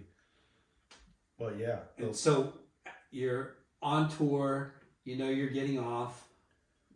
What was your exit strategy and your next plan? Did you have something planned? That was the thing. I had nothing planned. And I was racking my brain for a while trying to figure out what can I possibly do that's not going to be a downer after the life I've been living. Yeah. But I mean, that's a anxiety. Well, back to the lady being a bellhop, yeah. No. I did have some offers like, oh, you don't want to rep our line and this. And a lot of my friends were doing that sort of stuff. And I didn't really want to do that.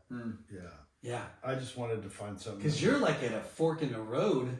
Pretty much. But there's no real thing to look at, right? You didn't. Yeah. You didn't go to school for anything. No, I took a couple classes, and then I got on the tour. Yeah. And then the other thing was one of the times when I was injured, probably when I hurt my back, one of my buddies, he was a surfer and a male model. He's going, I'm going to bring you into my agency. And his agent goes, oh, you got a good look. We could send you on some commercials and stuff. And I go, yeah, okay, whatever. Yeah, dude, we need to talk about this. Yeah, this is kind of where it comes in, right? Yeah, so they just had me take this commercial class. And a class? Just to learn how to audition for commercials, basically. Okay. And they put me on audition. I think I booked like a national McDonald's like that. I'm like, whoa, this is cool. Shut up. Yeah.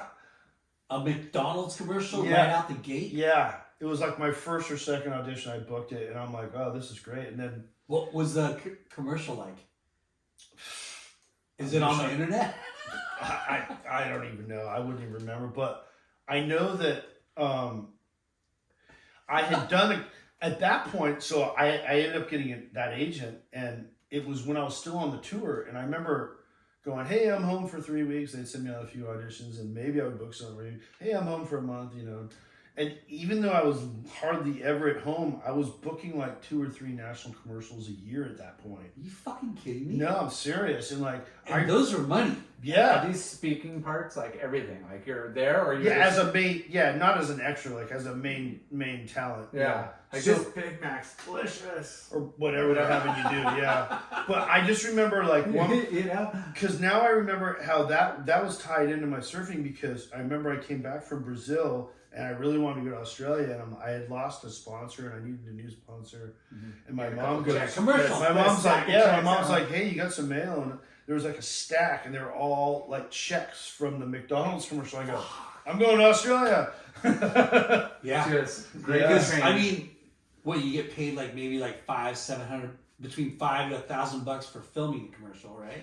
Yeah, I think even more. I think it was like maybe $1,500, $2,000 filming it, and then you get these residual Yeah, checks. for every time it plays. Yeah, and then if they're not playing it, there'd be checks for like holding fees. So there was always some sort of residual. You know, they just kept coming in. Yeah. You know, and they just add up. And you're like oblivious to when these checks come in.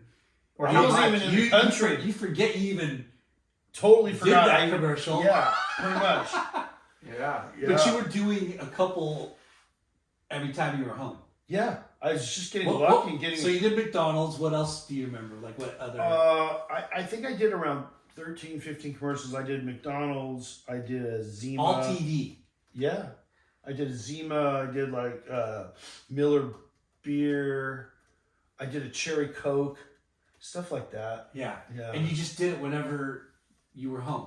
Yeah. And you never like said, "Fuck, I should do this more." Well, when I got off the tour, at that point in my life, when I got off I'm the making tour, more doing this than going on a trip. yeah, I kind of was in this. I had this headspace where I was like, you know, what is the universe sending me? Yeah.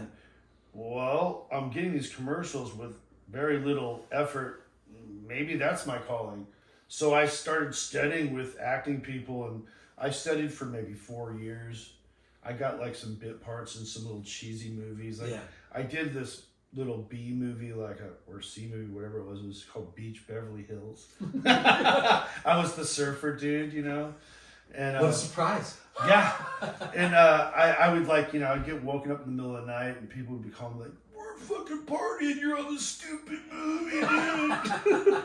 You're like, oh, great. Yeah, like, okay, whatever. But that's like the trajectory, like, you know, get a commercial too, get your name. Yeah. Hey, Yeah, this guy become an performs, actor. and then, you know, get a, you know, into a But movie. what's Yeah. funny, Novak? It's like there's been a lot of surfers that modeled and got into commercials, yeah, right? yeah, And Ted Robinson is the funniest one. yeah. You know, I don't know if you've heard his story about modeling.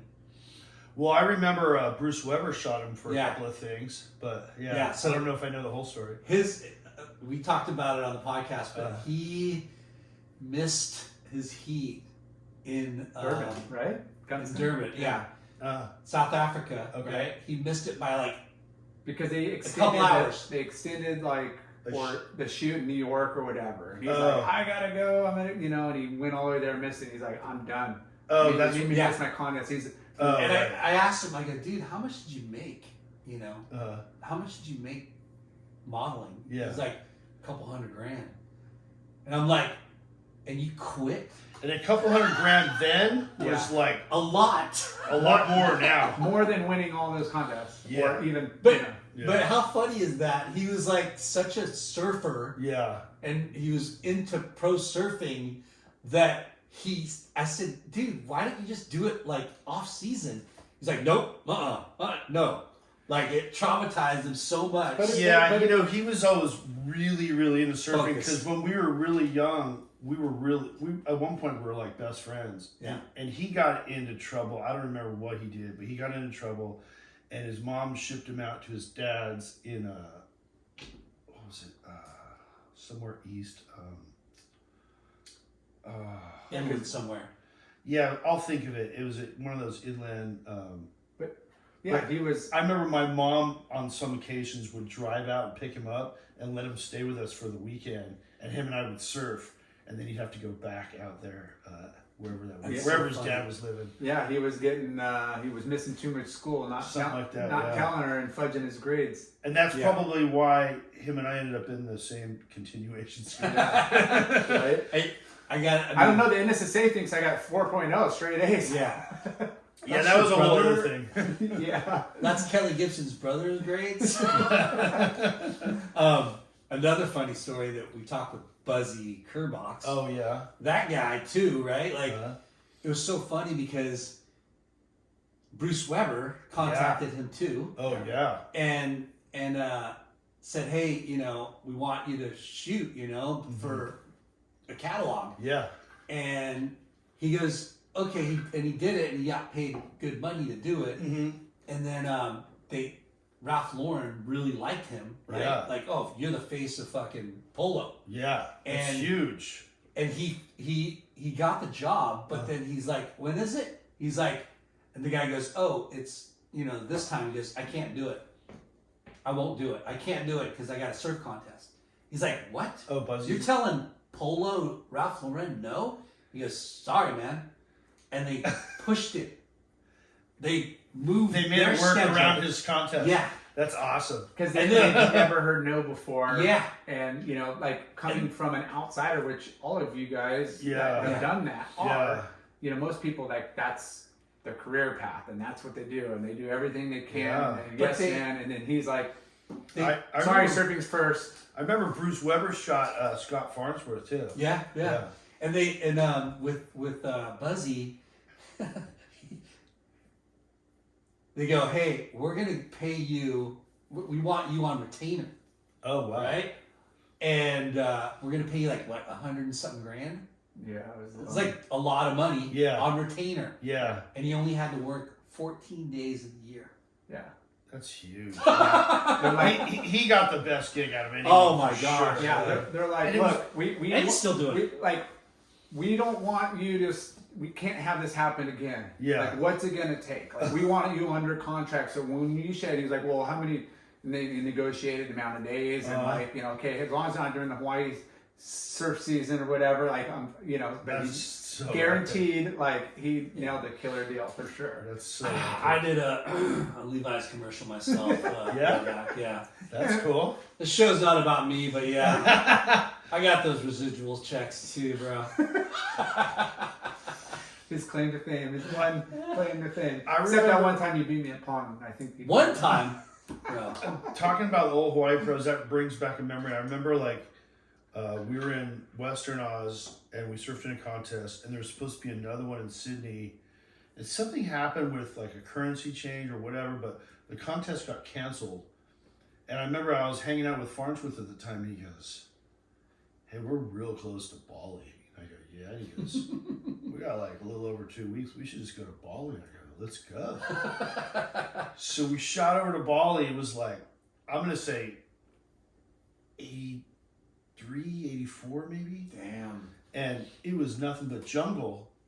And we come to find out, Hans Hedemann came, Michael Ho came, and Derek Ho. So it was Hans, Michael Ho, Derek Ho, and me and Farnsworth.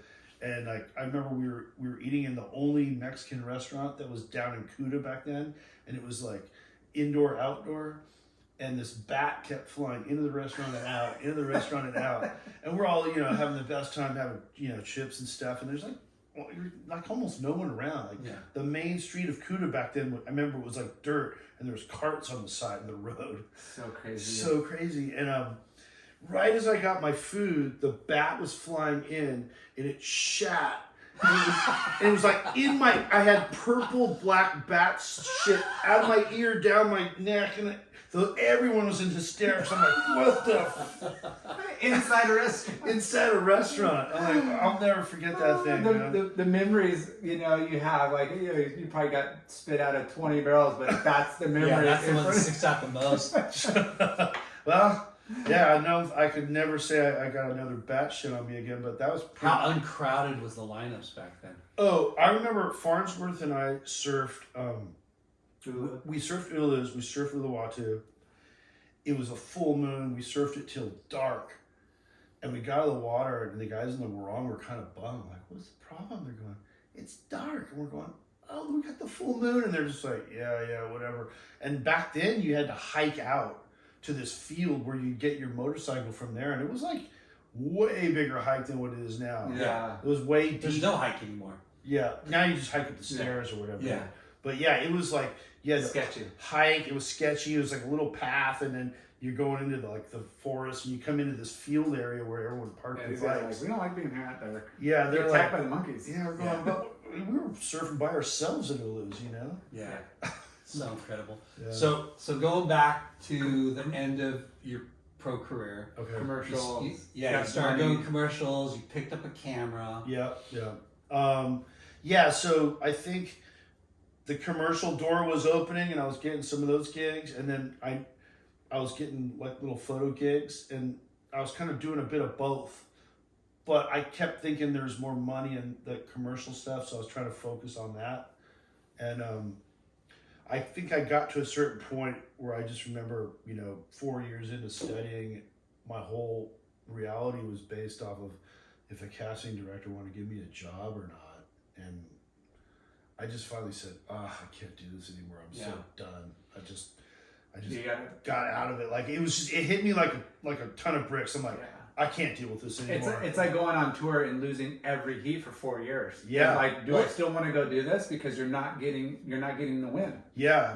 Like it's gotta be stuff. so tough. Getting jobs like that, like it's like other industries too. It's like if they like you or not. Yeah. Right. Yeah. Like, and you could be nice to them and brown nose the fuck out of them, but if they already have somebody in mind, then they already have somebody in mind. I remember towards the end, I was like already kind of looking at it in a different way, and I went on this audition, and they had me read for this part, and I was supposed to be some like stoner skateboarder guy, and the casting director, I just decided I was gonna fuck with her, so I wrote like my name and phone number on this paper, and I go, hey look, I black out sometimes because I smoke a lot of weed. This is a total fiction story. You know? Yeah. And I'm like, if I do, just call this number. And she's going, well, if you get the part, you're not going to have to smoke. I'm like, yeah, but I might black out right now on the audition. So, you got to. And she was like, kind of like, didn't know whether to believe me or not. And then I started laughing, and they ended up calling me back because I spun her out so much. Because, I mean, how many people audition? Hundreds. Probably. Hundreds of people audition. So that, it helps when you, I'm sure, like your McDonald's and then all the other ones kind of steamrolled you into all the other commercials you got, right? It totally helped. Yeah, I mean, the thing was, acting is so fucking... It's weird, but the one thing that was good for me was I always grew up, believe it or not, more kind of quiet. Like, I didn't want to be center stage. I didn't want to, like, be the show. Yeah. And so... You didn't want to be on the cover of a magazine. The surfing stuff I was fine with. But yeah, I remember, being in these classes where you'd have to put up these scenes, and I'd be, like, terrified. I'm getting in front of all these people and have to do the scene, and it really broke me free. It made me kind of go, I don't care about any of that now. It was like, it was almost like therapy. Yeah. So I think for that part was good.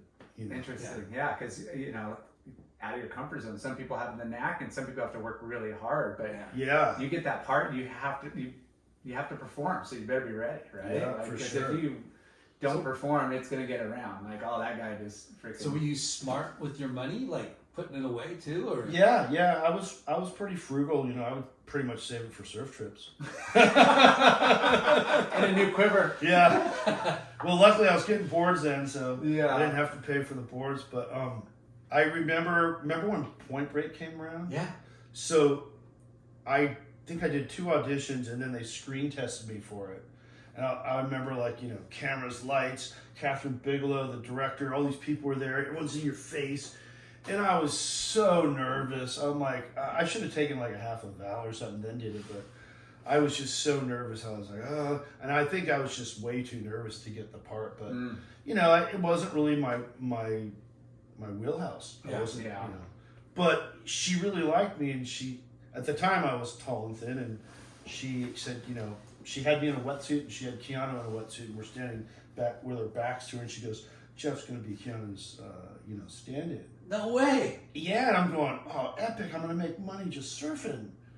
And when it came the day to start, they didn't call me, and the best of my knowledge was because I had already done those commercials, and probably she had no idea I was in SAG.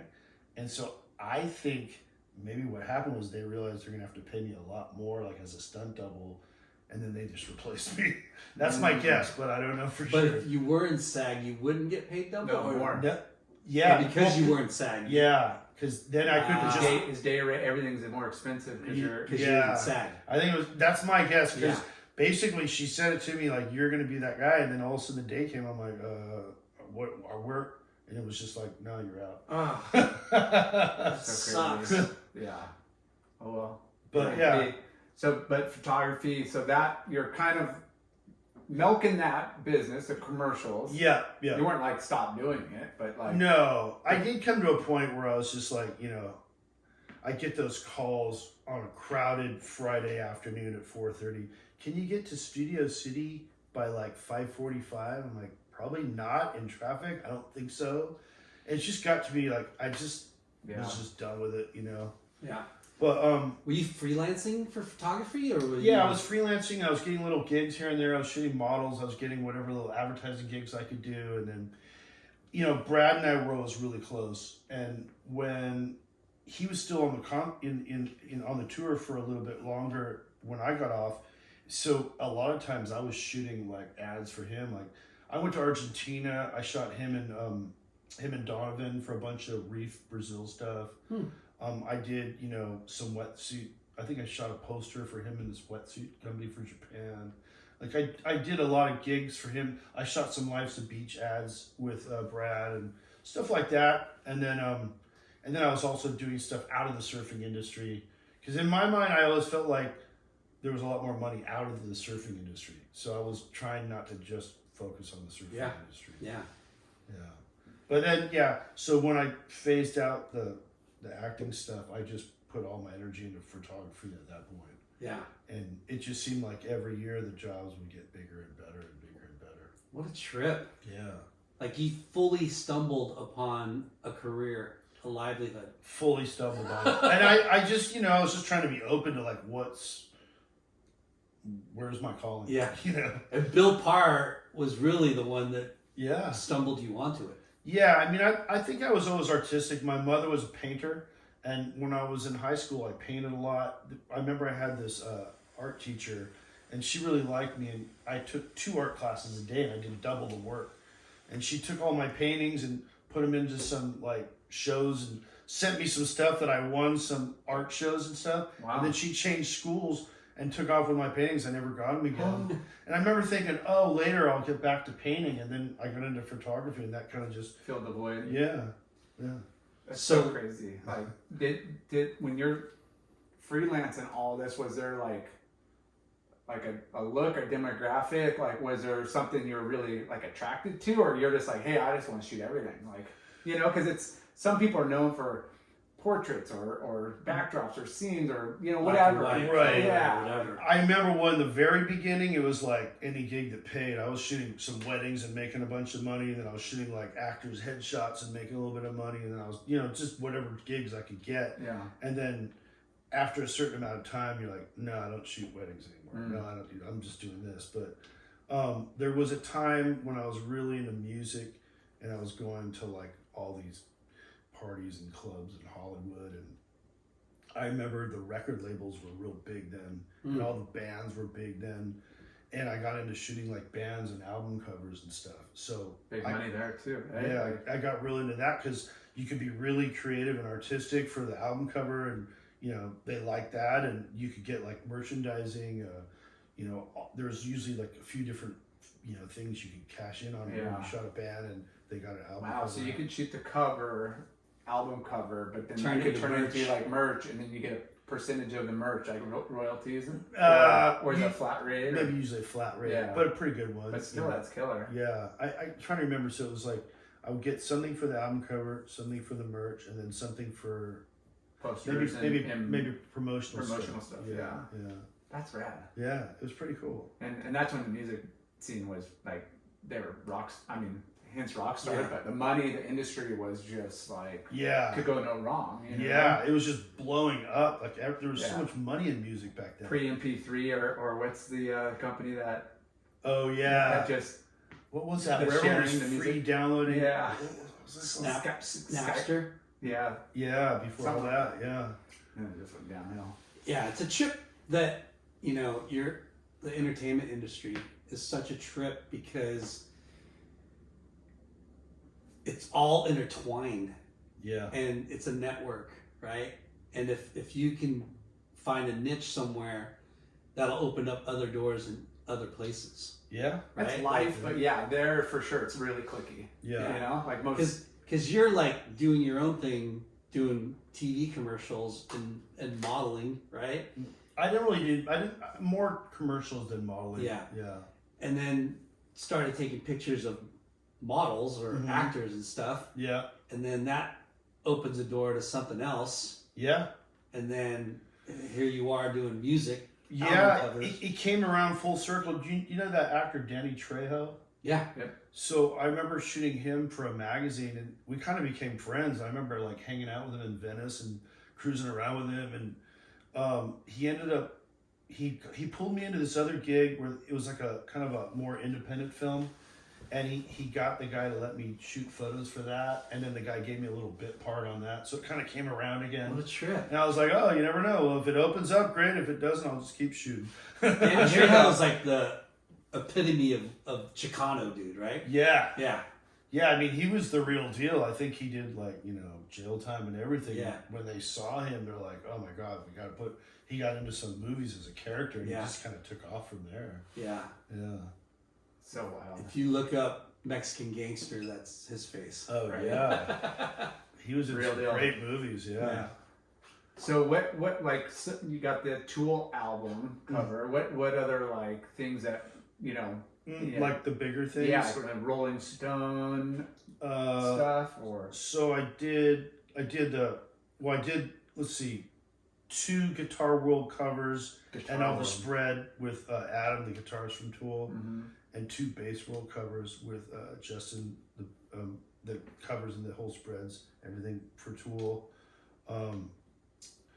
I met, so I had done some smaller gigs for Tool at one point, and they invited me to their rehearsal space where they had a small group of friends, and they're playing their new album like right before it went out. And so I was at that gathering, and I met this guy named David Jennison, and he was going, what do you do? I was explaining to him. I go, what do you do? And he had a magazine at the time, and he was telling me that he was doing a thing on Rage Against the Machine. And I go, oh yeah, I recently shot Rage. He goes, has anyone used the photos? And I go, no. He goes, can I see them tomorrow? I go, yeah. And so I brought him up to his office, and he goes, oh, I like these way better than the photographer had. I'm going to replace his photos with yours and run it with the article if that's cool. And I go, yeah, go for it. And then after that, I ended up shooting all this stuff through his magazine, and our relationship took off from there. And then as I started working with other magazines, I was able to pitch him as a writer, and he was pulling me. So we were kind of pulling each other into gigs for several years. and that's how it should work. I Yeah. mean, that's how life should work, right? Yeah. Like, hey, you hook me up, I'm gonna hook you up. But yeah, we're all professionals, and we're all looking out for each other. Yeah. Did you ever like make a company or start a business? Make a company or start a business? Yeah. Like, Jeff did Novak photography. Yeah, I mean, I just kind of the photography business, but I didn't really incorporate or anything like that. Yeah. I must say, I'm a big fan of your exploitive images. And very elegant. Yeah. So tell us what are you Because like shooting? there's now? not a lot of musicians and celebrities. I'm just kidding. Lately, it's been a lot of beautiful, sexy women. A little bit edgy, a little bit sexy. Yeah. So, You could answer No that. more music? no, I don't want to answer that right now, but can we pause that for 1 second?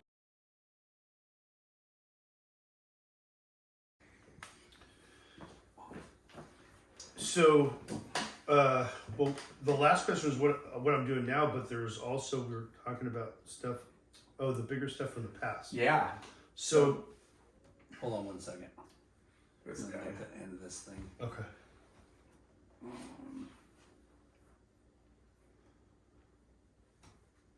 Sexy. Sexy. Yeah, sex sells. We're buying.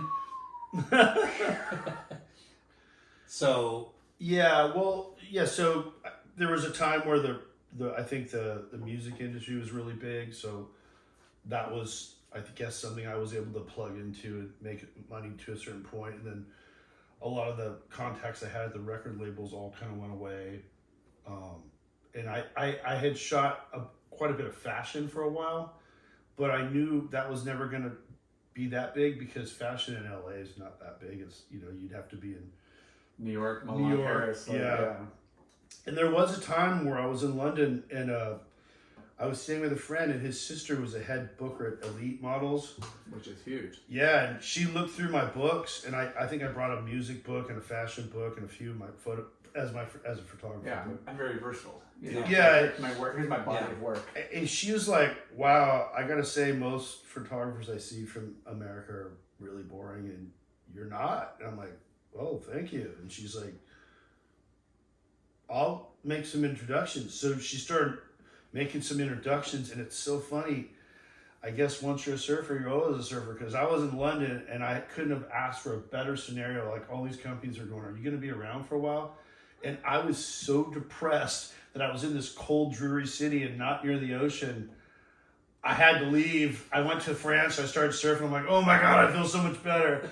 Yeah. I just couldn't deal with it. Yeah. But if I would have stayed in London, I probably would have done quite well.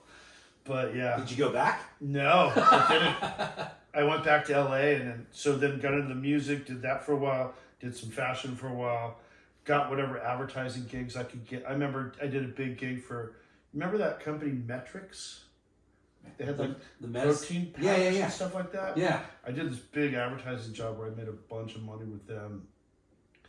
And I was kind of getting whatever advertising I could get, whatever fashion I could get. And, I really, for a few years, I really wanted to shoot celebrities because I figure I want to live in LA. And not that I care that much about shooting celebrities. But you didn't have to travel far, and they're all Yeah, accessible. it made sense for living in LA. So I ended up making an inroads to a few. I built a really beautiful fashion book, and then I started shooting some female celebrities, and then I started getting some magazines that were running my stuff, and then I got an agent that would syndicate. After the magazine was done, they would syndicate the celebrity stuff. So it was kind of like having commercials again. You get the residual checks. Yeah.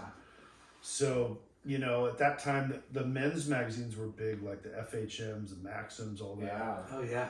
So I started shooting some of that stuff a little bit For Maxim. I started shooting for a British magazine called Loaded. I don't know if you ever saw that. Yeah. Yeah.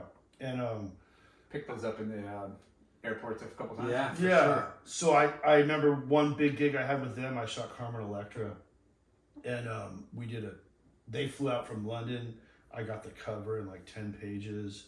Damn. And then my agent sold that stuff for like 7 years. It was like in Australian FHM and in European Just kept Maxim. recirculating. Yeah, it just kept circulating. I'm like, damn, this thing's paying well, And It's crazy how it's like a sitcom that gets syndicated. Yeah. But it's photos. Yeah.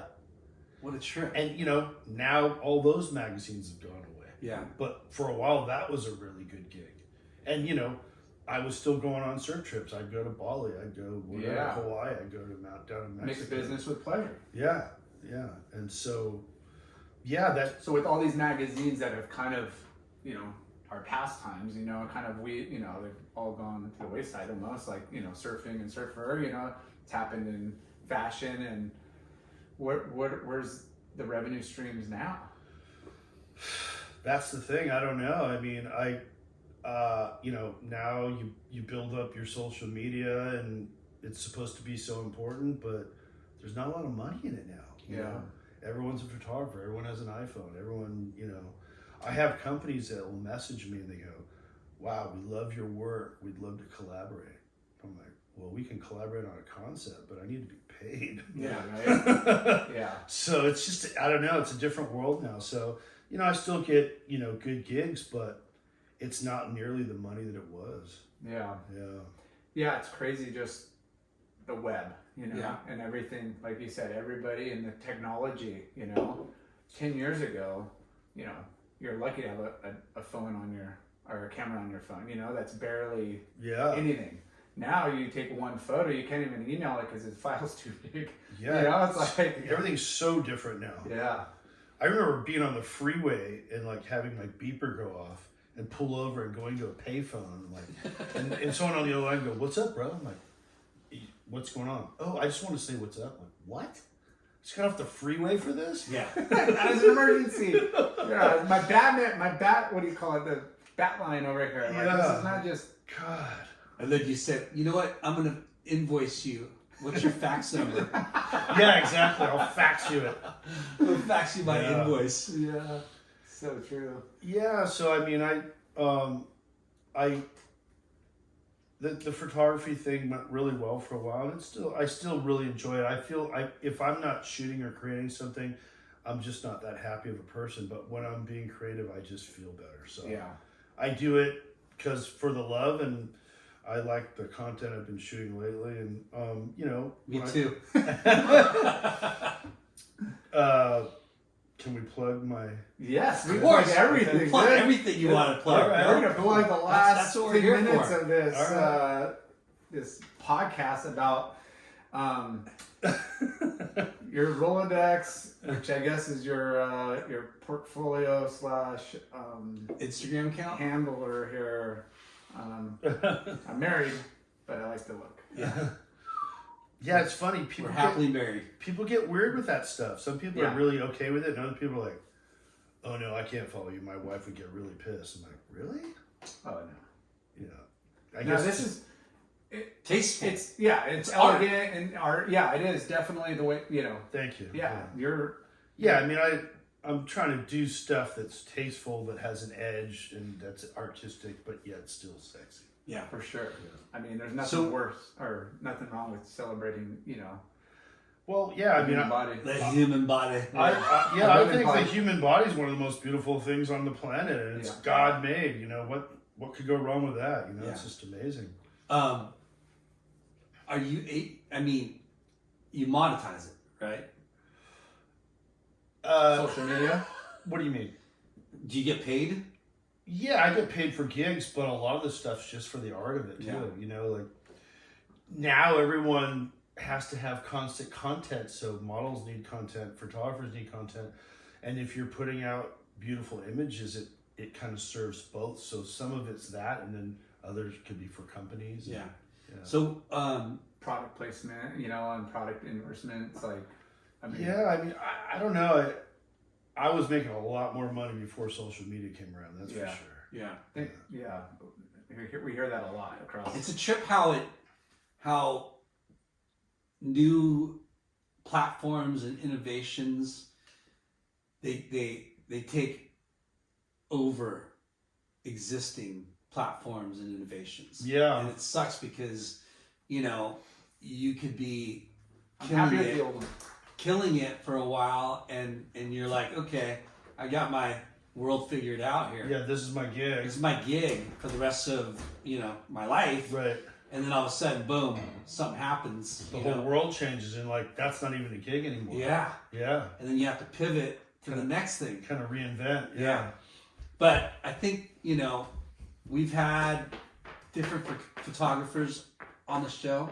What's up, bro? Different photographers on the show. Uh-huh. Steve Sherman. Oh yeah. Uh-huh. We had Michael Voorhees. Uh-huh. And everyone's, they're still out there, Yeah. hustling, making a living. Yeah, Yeah. I mean, a lot of it's like selling prints. If you can Yeah. do some really Right. Um, Yeah, it's funny though. I have friends, they'll do, like a blurred sunset or a photo of the pier, and so many people that move from other states, they want huge prints, or they want that whole wall with like a scenic or something. Yeah. They make really good money, but I just can't do that. Stuff bores me. yeah. So I just do It's what got I fit in like. your wheelhouse that you're passionate about. But Yeah, I could see. I've thought about maybe doing like some offshoots that would just be more art, more like minimalist type art that Yeah. you could print on canvases and stuff, and maybe that would have a wider application. Yeah. Yeah. I think it's pretty popular to print on like wallpaper too for those large scale, Yeah, for like sure. kind of like backdrops or some sort of scenery. Yeah, But I don't know what kind of money that is. But yeah. I mean, I guess I remember when I had agents that represented me and stuff. The main question was like, what's the usage? So if it's going to be ads and this and that, then it would be a certain fee. If it's just going to be like, now if it's just for social media and a website, maybe the fee would be this. But if it's going to be an ad campaign and billboards, it should be this much. yeah, for sure. Yeah. Yeah, there's got to be some standards. Yeah. I So mean, you- billboard business is still there. It's still big. Yeah. It's never changed, you know, compared to that. That's one thing that's magazines still and out stuff, there. right? Billboards. Yeah. Viacom. Yeah, clear channel. Yeah. Get me a gig with a pharmaceutical company. Yeah. Then I'll make some money. Right. Jeez. Yeah, you gotta get back on Metrex. Yeah. They're still around, right? Are they? I don't know. I don't know. Yeah. Calendars. I did a mean- calendar and an ad campaign for them. Yeah. Nice. Well, I just meant like, you know, you could do it. With your You could do a with calendar. your subject matter now. What is that race car? So there's a race car in Europe that has a real sexy calendar that comes out every year. It's real artistic. They have like top models. Was it Pirelli or something like that? Or? Pirelli. Yeah. Okay. Maybe that's what it was. Yeah. Yeah. But stuff like that, you know, a company. I seen even like a coffee company that did that. Yeah. Yeah. That Maybe you can sells. do a surf one. In Europe, I think it's a little bit more accepted, like the sexier artistic stuff than Yeah. it is here. But you know, it goes across the Beautiful board. girls on beautiful top 12 beautiful beaches and girls all around the planet. You know? Yeah, stuff like that. There's some beautiful surfer girls now. No, I just Yeah. meant like Yeah. beautiful women on beautiful beaches. Yeah. There are beautiful surfer girls, but Yeah. like mainstream, you know, sell like you know. Yeah. Yeah. These So look good as made. Going and back to dry, surfing, Mm-hmm. what is Novi riding these days? You know what I've been loving, and I just can't seem to get off of it for the last 3.5+ years? I'm riding these twin pins. Twin pins. Yeah, I'm just loving them. Who shaped Maybe it? because I was stuck on a single fin for so long. No, he's finally going Channel after Islands. Yeah. Nice. Yeah. I do them a little different because, you know, like the Michael February model they do, it's like they do the panel V. Yeah. And I've been getting them with a concave, and they just have, they're a little more lively and they have a little more squirt, and I just like them better with a concave. Yeah. What size do you ride? Like small boards, I'm probably riding like a 5'11", and then I'll like in Bali, a lot of times I ride like a 6'1" a lot, and then I have a step up twin pin that's like 6'5" that I love, but yeah, I was riding really small boards for a little while, and I remember seeing footage of myself on them. Like fishy type or just You know, small? like some of the Channel on boards, like the mini and neckbeard and or the neckbeard like, and those ones. I remember I had like some down to like 5'8" or 5'7", and I saw footage of myself. I'm like, yeah, I don't like how that looks. And then I jumped up to 5'10" for a really small board. Yeah. It just looked a little better, a little more Smoother. yeah, and a little more drive, and not so. I don't know the way it looked when it was turning under my feet when it was that small just didn't look that good to me. Yeah. But yeah, and I every round of boards, you're adding a little more foam, a little more volume. Yeah. Trying to get it in a little Foam is easier. your friend. Yeah. It seemed like they went real skinny and pinny for a while, and then it's almost like the plane shapes have gone back almost towards like the 80s, like fuller, wider, Yeah. more volume. I'm a fan of like 80s boxy rail, Yeah. thick tails. and- Like those fuller, like rusty rails you used Yeah. to do. Yeah. Yeah. Soft, forgiving. Yeah. Yeah. I have a Xanadu, Uh-huh. and he calls it the Zip model, Okay. and it's like a swallowtail, but it looks like that. Almost like Baby, yeah. like baby dovetail Oh, swallow. that's cool. Yeah, and Yeah. it's thick, 5'6". Okay. Yeah. Yeah. That's, 2+1 that's, setup. that's still like 3 inches over his head, though. You know. And then Still. A we step we up. also ride Tim Stamps boards, Okay. and he's got this model called the Spark Plug that's like the perfect Huntington board. Oh, really? Yeah, but the 2+1 for me it's the end all be all for California surfing. What is it? Spark Plug. Yeah. It's Performance, also like- like twin. it's a But- twin finish, Mm-hmm. but it's a 3-fin setup, Okay. but it's a 2+1 setup. Oh, I see. So Okay. you have a little Swallowtail With like a little The wing. stabilizer, yeah. I did that for a while too. I was riding the CI twin with a little stabilizer. And I have to have it. I can't just. I don't know. Root 2 twins are just way too skittery. Squirrely. You know yeah. what's funny is I was doing that for a while with the twin pins I was riding. I was riding 2 good sized fins with a stabilizer for the first probably 1.5 years, maybe 2 years, and then last year I just started getting them without. Mm. but the side fins are even bigger. Yeah. And I noticed they're bringing them back. They're pulling them back a little bit, so they have all this drive because they're not so far forward, and they're not really that skitterish. Yeah. And you can still push it. Yeah, I've seen a couple of those like variations. Yeah. Yeah. I don't know why, but twin fins for me, I can't ride backside. I have to have that third fin. Typically, twin fins are like that, but I noticed these twin pins, they actually feel good backside, and most twin fins I've ridden don't. They feel weird backside. Yeah. Any channels in them or just straight No, concave? just straight concave.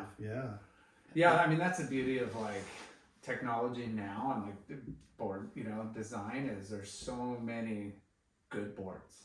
You know? It spins your mind out. Every shaper has a version of this or that. And from our era where you get one board and it's glass-ons and that's the board, and now you switch up fins and like, It's a whole new world. It's like so techy. Yeah, sometimes you just change the fins and it can make a board you didn't like. You could love it. Yeah. So, have you partaken in any wave pools? Yeah, I went with a bunch of guys from the South Bay last year, and we all surfed the one in Texas. Waco. Yeah. Nice. Yeah. What did you think? I was kind of impressed for how much power it had for how little it was. It has some push, that wave. Mm-hmm. It was that learning curve though. At first, like you think you're going to paddle this way, but you got to paddle this way, towards the light post, and then it swings that way. It was kind of odd, but still haven't had that invite to go to Slater's pool, but that thing looks like a really fun wave. Yeah, we've surfed it a couple times. You have? Yeah. How sick was that? So sick. Real Yeah, bad. it's A lot of my friends have been invited. I'm like, one of these days maybe I'll get it. Yeah, Lars been to both. I've only been to Slater's. They're both there. I mean, they're both great in their own ways, Yeah. I'm finally gonna get to go in May. Oh, you are? Yeah, Country Club Surf Club, Waco. Nice. Waco. Yeah. I mean, it's growing up in the beach breaks, like, surfing Newport and Huntington and having that kind of short wedge type wave, like Waco. Yeah. Has punch, you could, really push, It Yeah. has enough power to like, you don't have to half turn, you can really lay into it, but it's just 1 or 2 turns. Right. Maybe 3 if you're lucky. Yeah. Super quick and short. Super quick.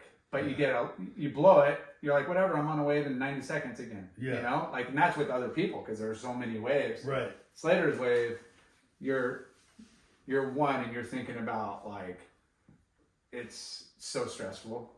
You're so under pressure. Because if you blow that, and it's not another one for a while. And right? it's the concept and the weirdness of like you're taken off by a pier, but then like the bottom pulls you back, and then it's racy, and you're trying to identify what the wave's going to do unless you do it a lot. Like you're repetitive. I see the guys on the jet ski going, okay, get ready for the barrel. Yeah. Okay, hit. And like they're kind of like telling you where you're at. Like, and that's huge because if not, like half the people would just like get eaten up or spit out or out. And the tempo of the waves, everything. Like you go out on the shoulder and you're going to dig a rail because it's flat and it's just like Oh, if you're right.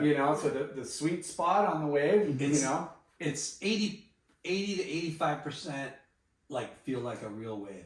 Yeah, and then it's pretty huge, right? Like there's parts of it you're just like, yeah. I'm just wondering about the future. Like, are we going to be seeing stuff like that where guys are standing in tubes? I don't see why not. Absolutely. Yeah, that's probably just around the corner, right? That is coming. But all the ones like Waco, whatever that technology is, Wave Garden or whatever chamber, Wave Garden, they're like that's a short. That facility was already there, and they had a carved out space that they could put in as big as they could go. And then the other ones that popped up in other countries, Brazil and South Korea, and I don't even know, Europe. Like, what about the one in Australia, like the Aki's one where it goes? Yeah, I heard that one's come on. I heard that one. That one's insane because it creates waves for like 7 different spots. Yeah, but I walked away from Waco going, man, if this was like a little bigger and longer, it's really short. Yeah.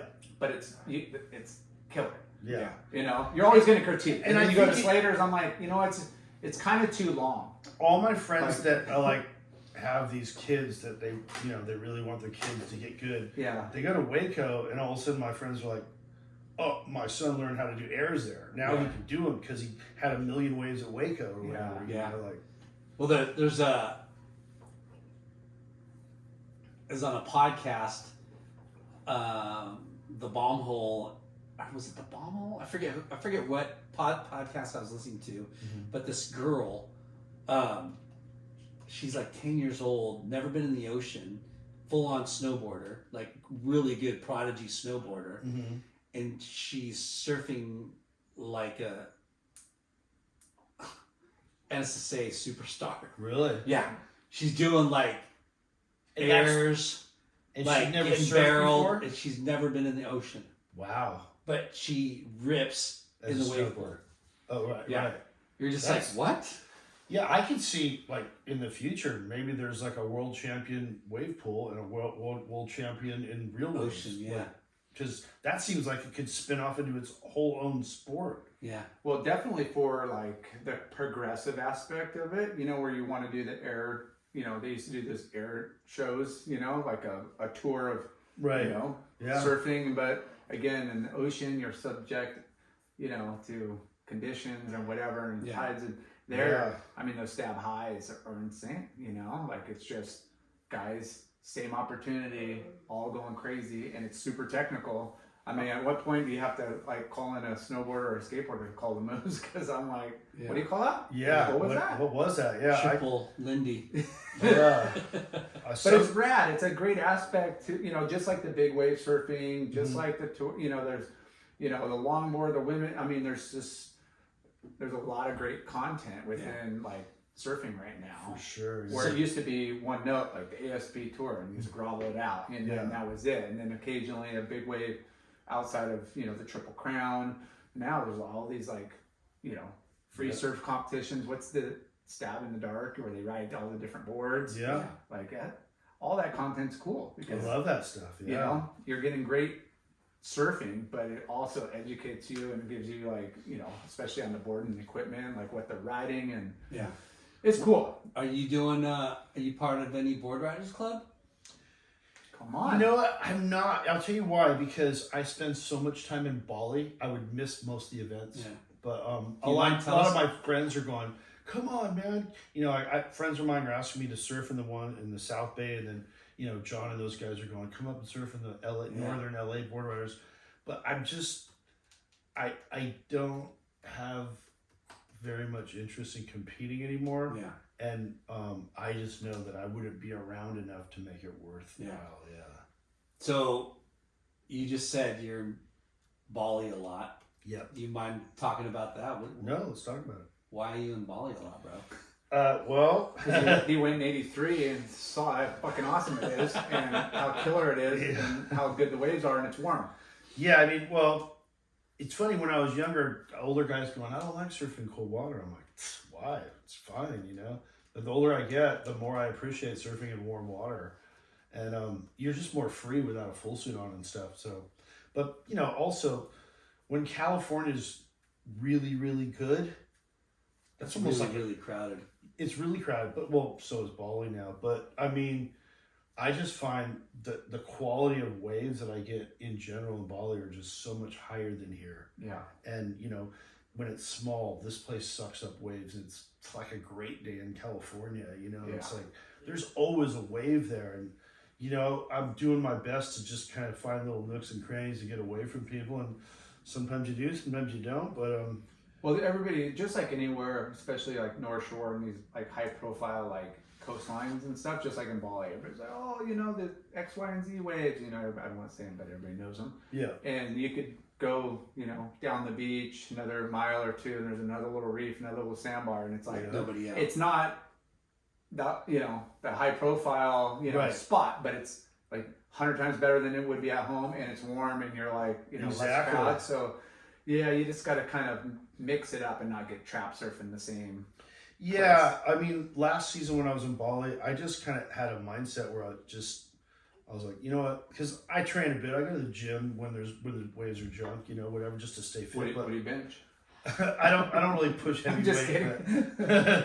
But yeah, you know, I was like, okay, I'm not going to do any of that. I'm just going to, if there's even a rideable wave, I'm going. Yeah. And if it's shit, I'll just have a quick surf. But I'm going to go out as much. I push When you myself to come surf in as and much you're as like, possible. that was the worst. I'm not surfing. You know, you come in and you're like, okay, I got, you know, didn't get the waves I wanted or whatever. I got exercise. You come in and you're always stoked. I would say maybe 1 in 10 times you're like, man, I wish I didn't paddle out. But almost that never happens. You're always like, Rarely. you get a 1 or 2 good waves, you're like, oh, that was so worth it. Why was I even questioning it? You know? Yeah. That and I always say it's the world's best non-workout. Like, you know, Yeah. like when you don't surf, like, you know, you're out for a little couple weeks. I mean, how sore is your whole Sucks. body? Yeah. Like you come in and you're like, you don't realize it when you're surfing. It's every not day. like riding a bike. Yeah. No. No, it's not. Yeah. It's And not like riding as a you bike. get older, like I just notice if I'm not surfing a lot, you know, your takeoff, your pop up, all that stuff starts. Timing. Yeah. I experienced that today. Yeah. It's not a good feeling. No. But when it's on, you're feeling So good. Bali is your second home, Yeah. and you go there every year. Haven't missed a year in many, many years. You know, in the beginning it was like 1 or 2 months a year. And now it's been a lot more. You know, last year I was there 6 months. During the pandemic, I went over there for 9.5 months because it just seemed better to be there than here. Yeah. And then I left Bali and California was opened up and Bali closed like the day after I left. So I got real lucky. But yeah, I just, I like being here for a little bit of the time. And I like being there a lot. Feels good for right now. Yeah. Because I'm not tied down with a family or specific job where I have to be, I'm just kind of going to go with it as long as I can. Do you mix business with pleasure over there? Yeah, you know, I get some gigs with photo stuff, and then, you know, I built quite a nice house there, so I rent it out when I'm gone, and then I just find when I'm there, there's always like, you got to replace this AC, you got to replace this, you got to fix that, so there's a lot of that, and then when I leave, I try to get it going on Airbnb or whatever, and yeah. House swap. Yeah. I also, I inherited a couple of warehouses in El Segundo, and they were kind of beat down manufacturing warehouses. So over the last few years, I was able to make them a little better, more like creative office spaces. Sick. And so I've been kind of working that as well, which A little more less liability, more revenue stream by having smaller, you know, yeah, I mean, although it's funny, a lot of headache. I took a big gamble and borrowed a bunch of money and redid the biggest warehouse I had, and right then COVID hit, and basically they're going, creative office has gone away, and I'm going, oh god. Oh, yeah. But you know, it's come back around, and I got a good company in there now, and they're enjoying the building, and Is it right up El Segundo? it's in a little area of El Segundo that's become kind of trendy now. They're calling it like Sleepy Hollow. I It's think like- I drove by that a couple months ago. Yeah, Yeah. yeah. It's Like- it's kind of blown up over the years. Yeah. Yeah. Because I drove by there, I'm like, what the fuck's going on here? Yeah. Like, pretty bitchin'. Yeah, there's Not too far from like the Main Street, right? Yeah, it's Yeah. just off the main street. It's kind of like these older warehouses that people have fixed up, and you know, there's everything from designers to, you know, ad companies to a lot of people are moving out of Santa Monica and Venice and going there. Yeah. And it's, Yeah, like inland Torrance and stuff's got like a little vibe going Yeah. too. Like Yeah. anywhere where like all that old manufacturing and warehouse. But you're like right up You're- the road from El Porto. yeah. El Segundo's like you're- yeah, and you know, just down from- Hayden has a factory in there now. Okay. LA Times left downtown LA. They got something in El Segundo now. I don't know. It's got. It I has a left my little- wallet in El Segundo. There you go. Yeah, it has a little. You know, one thing I like about El Segundo, it hasn't changed as much as the other parts. It's almost like this little sleepy town that still has a little bit of its original character. Mhm. Yeah. Yeah. Well, good for you, man. So when is Novi off to Bali? Pretty soon. Hopefully, huh? real soon. I'm trying to like finish up taxes and a little bit of work, and hopefully, end of this month, beginning of May, at some point. I'm working on my visa right now. Yeah. Yeah. You know, go get some warm water and some good waves, man. Yeah. Yeah, I'm gonna do my best. Well, dude. Thank you. Thank Yeah. This is This has awesome. been awesome. You want to plug anything else, or? you. Well, I guess throw my Instagram out there. Yeah. Yeah. What is it? It's Jeffrey Novak, at Jeffrey Novak, Jeffrey Novak, Okay. Novak. Awesome. You don't do weddings. Not really, no. Not unless he Maybe, has to. maybe if it was a really high-profile person, it was really worthwhile. But no. In Bali. Yeah, but Well, we're gonna plug some stuff too okay. Got some for shades your on the screen. Oh, awesome! I for love your this sun stuff. protection. That will Thank work you. out. Bali. Bali. Thank you. Yeah. Thank you, Strider Wazalewski. And if you're gonna be around Orange County, We're back to Hawaii on the North Shore. Oh, okay. Oh, Bonsai there you- Bowls. Love that. Yeah. Where is it down here, by the way? Huntington. On 5th Street. Yeah, I'm gonna leave this in my car, and when I get out surfing, I'm gonna go here. that's There it. you go. That's the best Bonsai meal. Bowls. Thank you. Best meal. Live out life for in the sure. bowl. And then, yeah, we got Late Night with Chalky sticker. What? Late Nights with Chalky All hat. right, I'm all geared up. And hopefully, the next time we do this, Mhm. well, I'm sure we'll have you back on. Okay. We'll have some Shoots beer for you. Yeah. Oh, or is some that Ashton a Huts. new coming sponsor? Yeah. Yes. They, Well, they- they've been sponsors for a little while. we just go through more than they give us. Yeah. Hence, we need more Yeah. for our guests and our podcast. There you go. But hey, Are you guys looking for sponsors for this? always. show? Oh, really? Yeah, always. Okay, I'll keep my eyes and ears open for Yeah. I like that. Yeah. Hell yeah. Well, thank you. Yes, you. this has been Jeff. awesome, and congrats on all your success. And Yeah. go Oh, get well, barreled and rip the shit out of some ways in Bali. I'm gonna do my best. Yeah. We all gotta keep moving as best we can. That's right? it. Yeah. Yeah. Peace. All right. Thank you.